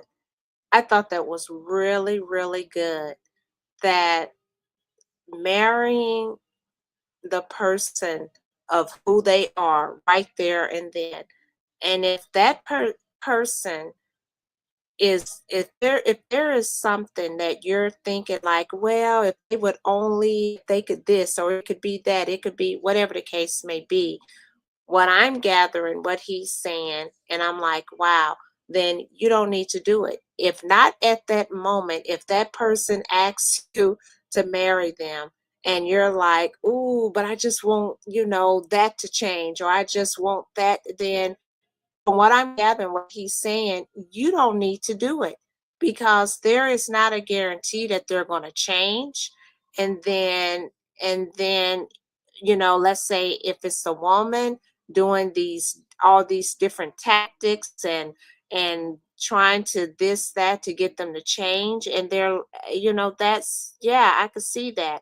And vice versa, um, if there's a woman and you're like, wow, let's say if I get with her, I could fatten her up.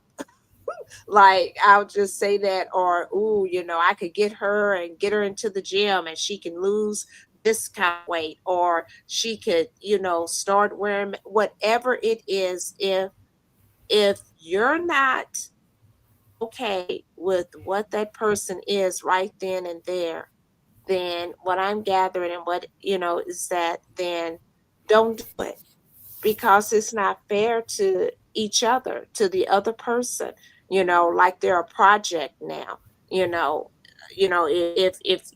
then yeah, I'll just leave it there. I thought that was really good.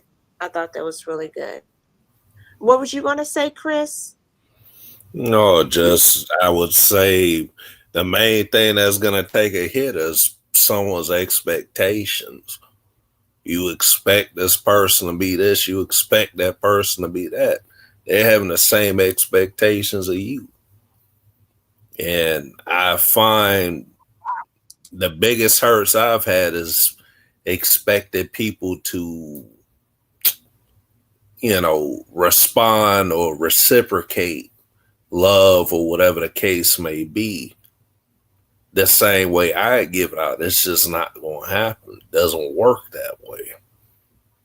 So that was just my thought. Like, when it's not fair to the other person, like you said. That's so good, Chris. That's bingo, target. And what he just said, and what you and Latanya both said too. Here we go again, right, Latanya? It reminds me of something else Pastor Sean said. When Pastor Sean would counsel engaged couples, he would always ask them, give them this exercise to like write down 10 things that you hate about the person. He says, yes, I tell them, write down 10 things you hate about them. And he says, and he would ask them, do you think you can live with this person with these 10 things you hate? And there was a particular couple he was counseling, and he asked the lady, could she live with him? I think it was one of them was the gaming. He would do a lot of gaming, and she hated that he, played so many games and didn't spend enough time with her. And so her expectation, was like, can you stay with him the way that he is now? And you know what? She couldn't. And she didn't get married to him.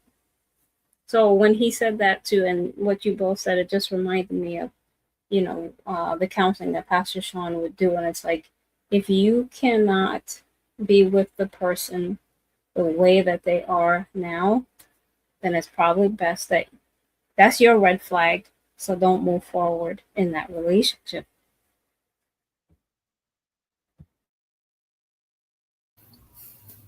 That's good advice. Yes. And just another quick point. I mean, if she's going to die on that hill just because the brother liked to game, what they don't realize is like gaming is a stress reliever. Like I know because I used to do it. Keyword used to. But again, what's good for one person ain't going to be good for the next. But there's women that do it too.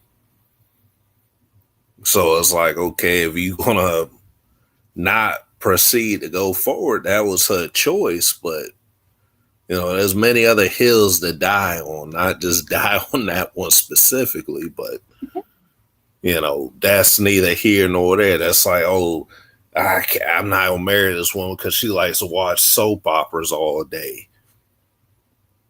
It seems kind of silly in the broader scheme of things, but I guess, if that's going to be the thing that deters you and say, I can't live with this, I guess, you're going to have to live with that decision, I guess. So. I believe the whole issue, though, with that is if you're doing gaming or watching soap operas and that's your main focus apart from the person you're in a relationship in, that can be a problem because you're focusing your attention on playing these games. There's a place for everything, right? There's a place for everything. And not to say that you can't play games. Look, I like what Latanya put. I play games. I play a game on my phone, but listen, I'm single. I don't have to. I don't have to balance. Right, exactly. But I think because this couple, he spent just the majority of his time playing games when he should be spending his time with her. So, it's like you can't be watching soap operas all day. No, I just use that as an example because that's what there's plenty of other examples that you can point to, but yeah, I don't want to leave that out. Like I'm not justifying that it's good for the brother to spend all his free time. I can see if he were spending that time with her too, then it shouldn't be an issue. But Yeah, if that's that's the thing. the main thing that he's doing, and yeah, that's definitely a problem. Yeah, that's what it was. Like I said, not that you can't play your games, but the focus was more on playing games than devoting time to spend with her. So if he's doing that when they're single, it's definitely going to do that when they're married, and that's a huge problem. Yeah. Yeah. I was that is such a good point, and that to me, that's I think a perfect example of holding up the yellow flag and saying caution. So you need to get more clarity on that, such as, okay, um if he's single, is that, like you mentioned, Chris, how it's a stress reliever. So, you need to ask questions like, oh, okay, how often do you play games? Or maybe if you're dating and he's like, oh, I'll call you back. I just gotta finish this, I'm on this game, or it's hours, or you go over and it's like, oh, I want to play this game, that's the caution. That would be one of those caution, I think, to Hmm. find out, ask some more questions about this, or observe it, because once again, if that is something that he's doing, and if he is and that is ignored, and you ignore that caution there, then yeah, um true, if you get married and move forward with that person, and they are always on the game and not really, it's like, well, it's like, well, I mean, yeah, I get it. It's like, well, but we're married now, they need to grow up. They need to realize that they have a family, or well, that's why maybe it should have been something, because this isn't a secret. It's like, okay, if they were doing it beforehand, and to just think they're going to change, I mean, to think that they're going to turn a switch because they just get married. Well, we see that in marriage itself. If a person was a chronic cheater, and then, I don't know, okay, now we're talking about yes, I'll just say this. A lot of times we might think that if we get married, that some people do think that they'll stop that, or they won't do that, and we know that's not true from just things that we've seen in just different life situations, that don't necessarily mean that that things are going to change. But I think that would be I think that is a good example of yellow caution, about the gaming thing, because, yeah.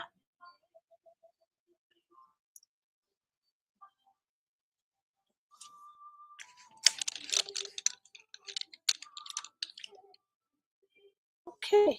Well, this is almost finished, so I will finish just a little bit left. And so this is a red flag. If there are things about this person that are so fundamental, it's like, I want to, and you're sitting there convincing yourself, well, I want to keep dating them because I believe in who they'll become. Mhm. That's fine. I love that you're optimistic. You can't marry them for that reason, because you are setting yourself up for bitterness, because there's no guarantee it will ever become that person. And then you'll be the one resentful. Yeah. Yeah. So you have to decide, am I willing to marry them with their flaws and all that kind of stuff? Yeah. Yeah. That's good Don't wisdom. fall in love with the idealized version of the person. No, Yeah. it's not fair to them. Yeah. It really isn't. It's not actually love. I mean, love is, I accept them as they are and love the fullness of who they are, flaws and all, right? Mhm. Or I don't, and call it what it is. And Which is interesting, because that's how Jesus loves us. He loves us for our flaws. He doesn't lead us where he he finds us, but it's not him demanding. It's through the context of a relationship that actually our exposure to who he is, getting to know him more, changes us. Yeah. When we're ready for it. Yes. And so we learned a lot today. Maybe it starts with simply just acknowledging where you're at, defining reality, being honest with yourself. Am I dating this person simply because I'm bored, or because it makes me feel good, or because they're actually a good person and they could be right for me? Maybe it starts with pushing aside the cultural narrative of searching for the one, or that singleness is a bad thing, and simply acknowledging that you were created to expand God's kingdom, to join him in his work. There's sometimes done in the context of marriage and sometimes done in singleness. Or maybe it's time to do an audit of yourself or the person that you're with. Hey, do I or does that person show fruits of the Spirit? Are they kind? Are they gentle? Are they patient? Or are they actually red flags? This person cruising over the boundaries that I've set, even though I've clearly told them over and over again that this is not a place that I'm willing to go. And so we hope that this conversation has been helpful for you, even if it's been a little bit uncomfortable. If you found value out of this, send this to somebody in your life. And like we say here, now that your life changed by Christ, go and live changed.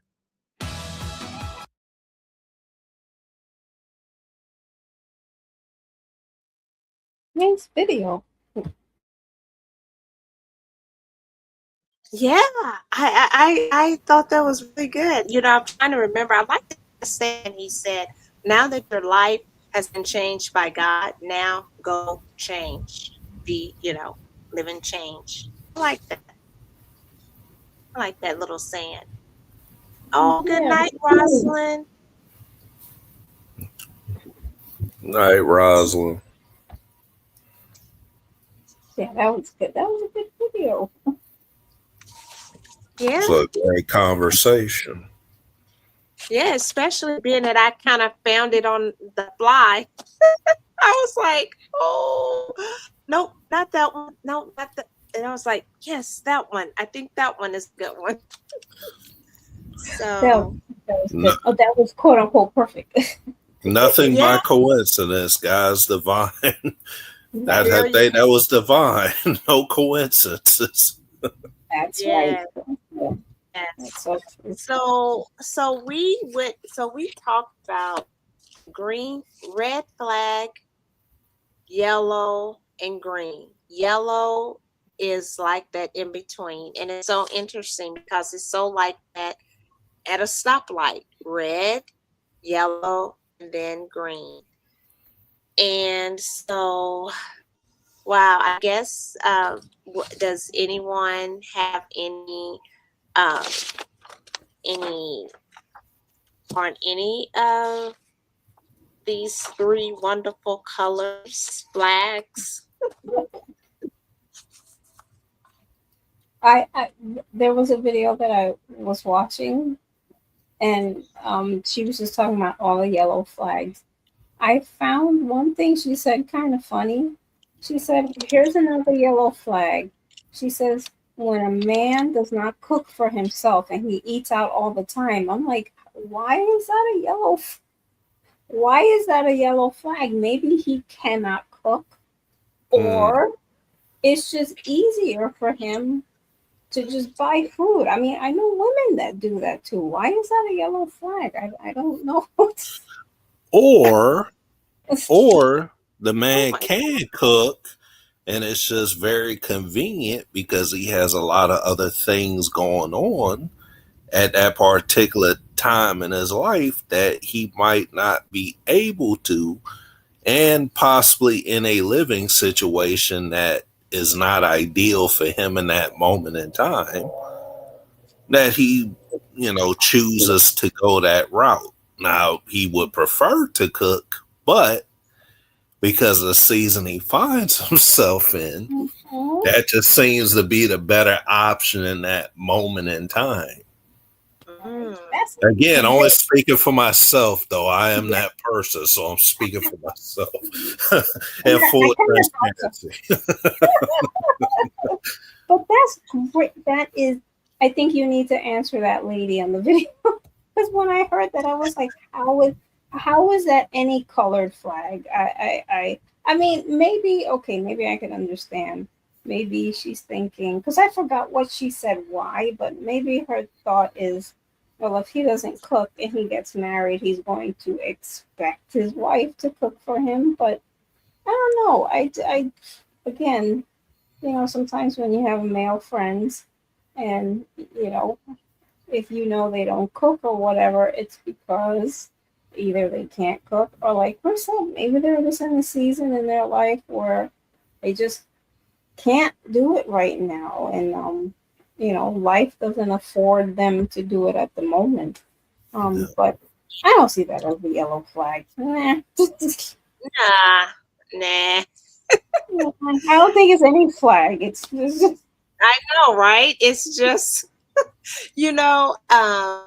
I've shared this before, but my sister, like the way they like, I think kind of a good example. Um, he doesn't like to wash dishes at all. Not saying that he hasn't, but this is a trade-off. He cooks. He went to school for that, and he is a excellent cook. And when he cooks, I mean, oh my gosh, and he uses all the pots and pans, and it's I mean, he can cook, and but he doesn't like doing dishes, so she does the dishes and he cooks. And there's she cooks too. I mean, she does do, cooking. And it's not that he's never washed dishes, but that's kind of like their trade-off. And so it's like if somebody knew that, or maybe like, oh, he don't cook, blah blah blah, but it works for them, and that's what they do.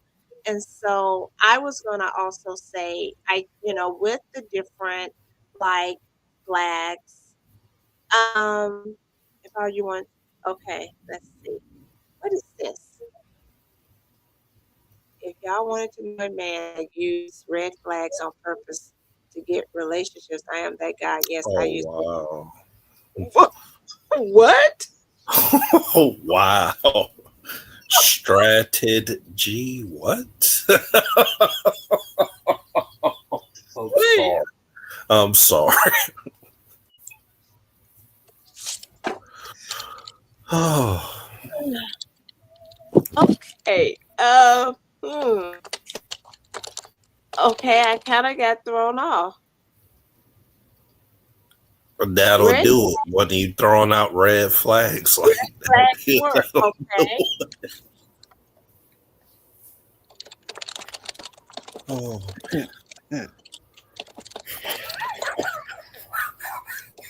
Okay. Huh. Now, so as I was saying, oh, am I? Oh, I'm not on. Thought I was on mute. So as I was saying, the different flags, the different ones, what one person for them, it may be like, oh no, I couldn't put up with that. And I think that's very we all know that we're all different of what we like and etc. Now I'm not saying that in the sense that there are some very obvious ones, like one that I just think about, like if he's hitting you or if you are hitting the guy, that there's no way to get around that. There's just certain things that you just can't get around. That is a red flag every day. That doesn't change. But so I hope that, I guess what I would say with this is that these different red, green, and yellow, I would just say that more so in the yellow part, the caution part, because if there is something that's in the red, for the most part, most people will just like, no. And then in the green part where it's like, oh wow, all these great things, but don't ignore the yellow. Just kind of that middle ground. And what does this person say? Serious, I have been using red flag before it works. I do not physical hit, but toxic behaviors on what? Mm-mm. That doesn't sound good at all. No, that's not. I don't. That's not Christ-like. But I don't know this gentleman. I don't know if he's a believer. So no. It's hard to tell tone through text, but that doesn't sound like it's positive at all. Mm-mm. No, no, that wouldn't sound like what a man following Christ would say. So that's like, yeah, no. No. Well, that could be a teachable moment for him. Brother, I It hope that you is are tough. following Christ, bro. If not, gotta find him. He's there. Don't reject the free gift of salvation that he offers. But I hope you're not trolling on this, because this is not a funny topic to be doing that on. Just my 2 cents as a man to man.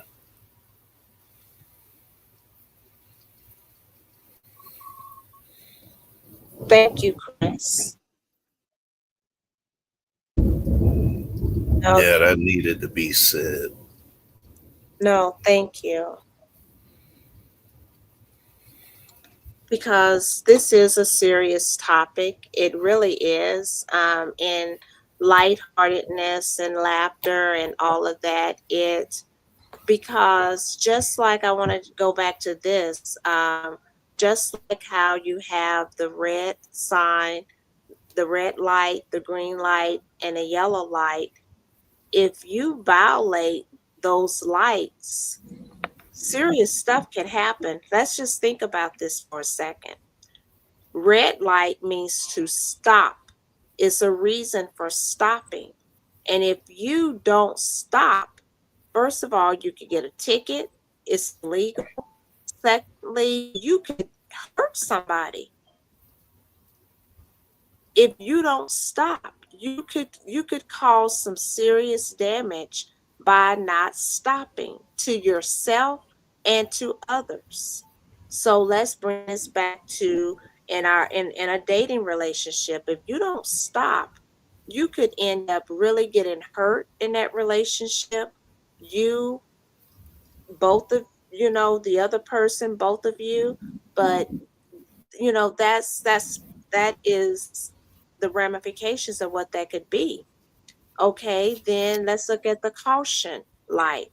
The caution light is not saying you necessarily have to stop, but sometimes you do, but you need to look and you need to pay attention because, you need to be careful, and there's ramifications for not being cautious through the yellow light, and then you have the green light, and the green light, yes, it's a go, but I do think that you still, because there have been time when the green light has been green and I've went through. I mean, I'm sorry, the light turns green and I still kind of pause because somebody just ignored that yellow caution and was like, I'm gonna go for it. And I'm like, okay, but my thing says green, I can go. But you have to use wisdom, and you're like, okay, even though you're like, okay, that person just ran, whatever. And I got the green light to go. I'm not. I want to kind of pause so that that person can go and go forth. So it just made me think about all those things too. So I want to always try to be a person that I don't know it all and I never will know it all, and I want to have a teachable spirit and learn and to like, and then there are things that I do know, and it's like, okay, Latanya, um, just really just with myself, kind of like what the lady said on that discussion, where she was like, deep down, you really, really know. And I think there's some truth to that. I'm just said I respect y'all religion, but I have no religion. But I believe in God. And in dating, there are no rules. So y'all can use me as a teaching moment. I am the bad boy. It is what it is. Did you see that, Chris? I did. I definitely saw that. No, I am not sure I'm being real. Yes, you are the God man. You are the good man. I am the bad boy. Well, there's no good man but God, bro. But again, you're aware that there is a God. You just choose not to, I guess, serve that same God I serve. But there's consequences. You make a choice. It sounds like you might have already made that. I hope not, but this isn't about being a bad boy.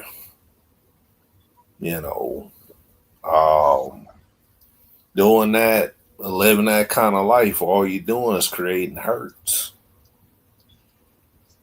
That's all it's doing, creating hurts and leaving a trail of mess.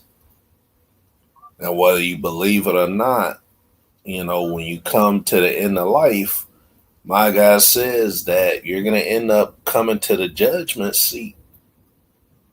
And you're going to be held accountable for what you've done in this life. How many relationships ended in hurt and all of that because you want to have a good time or whatever the case may be. But while you draw a breath, I would urge you, seek Christ while you can and repent. Above all things, repent. I'm going to tell you this. I ain't judging you because I'm not a perfect man, but I'm not a bad boy either. So that's my advice to you and suggesting to you from one man to another.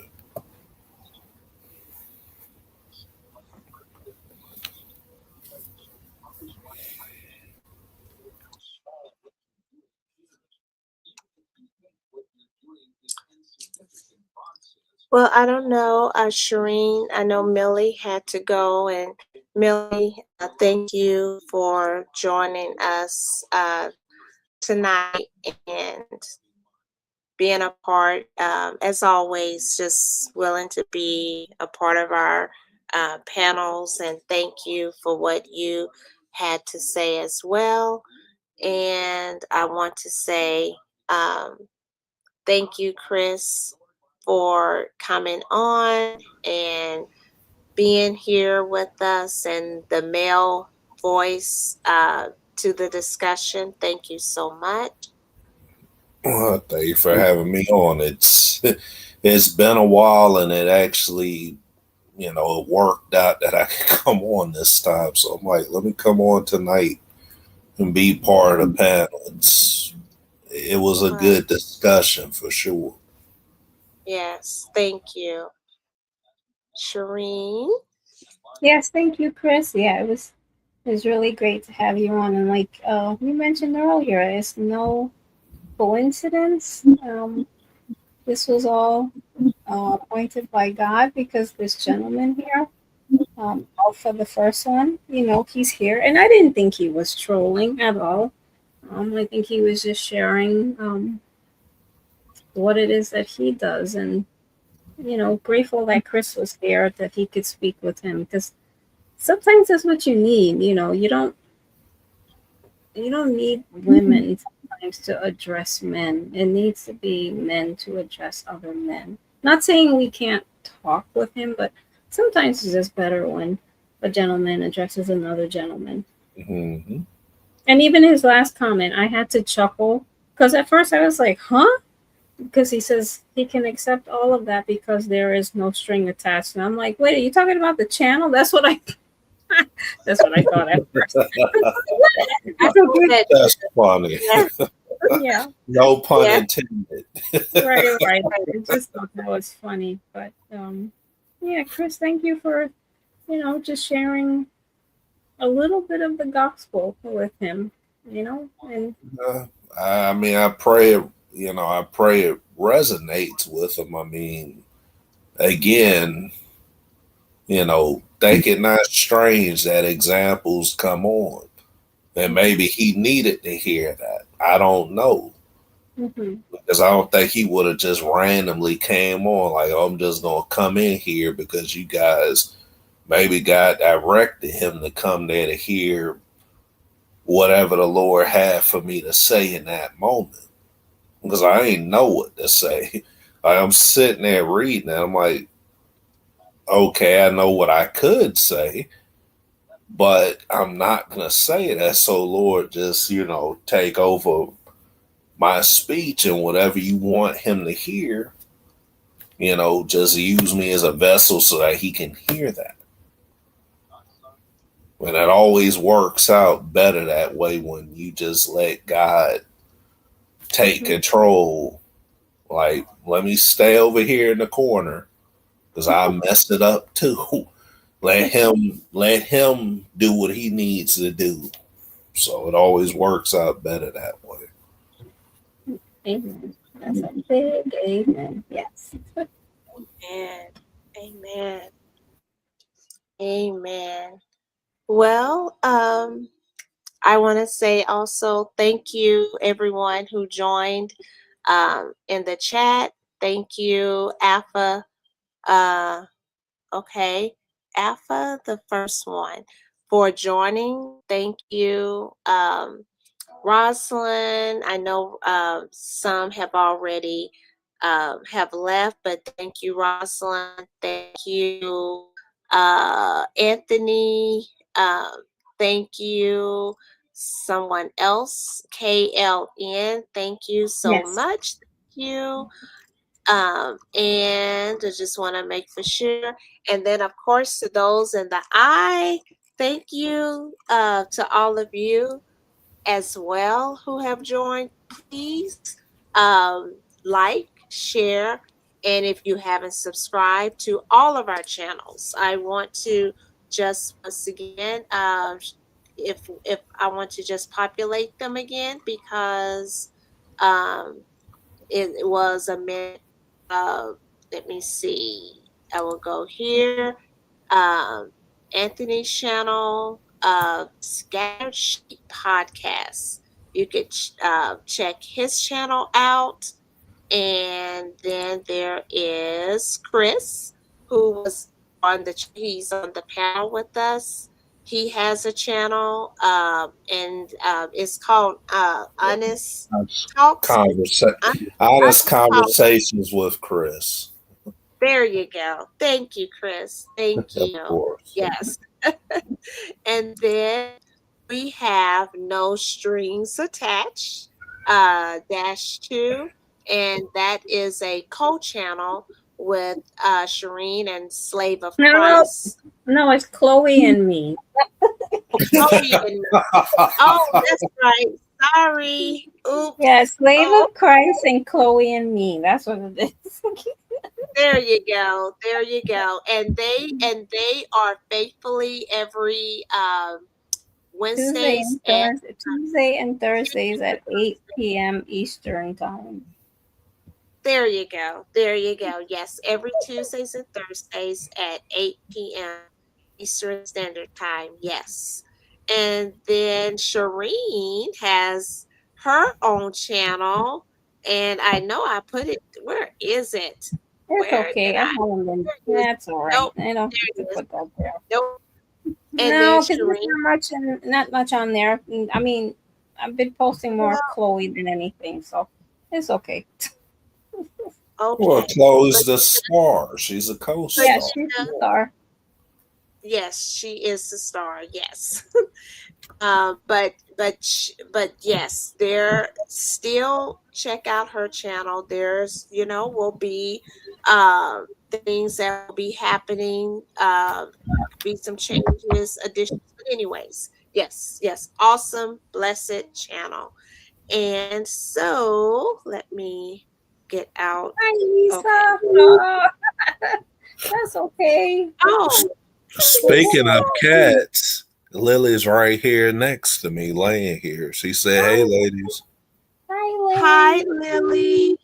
She's trying to stay warm. Aw. Is she? Oh, Cody's we on this downstairs. channel we have our fur babies and feathered babies. Yes. Mhm. Yes, we have our fur babies and feather babies. Hi, Lisa.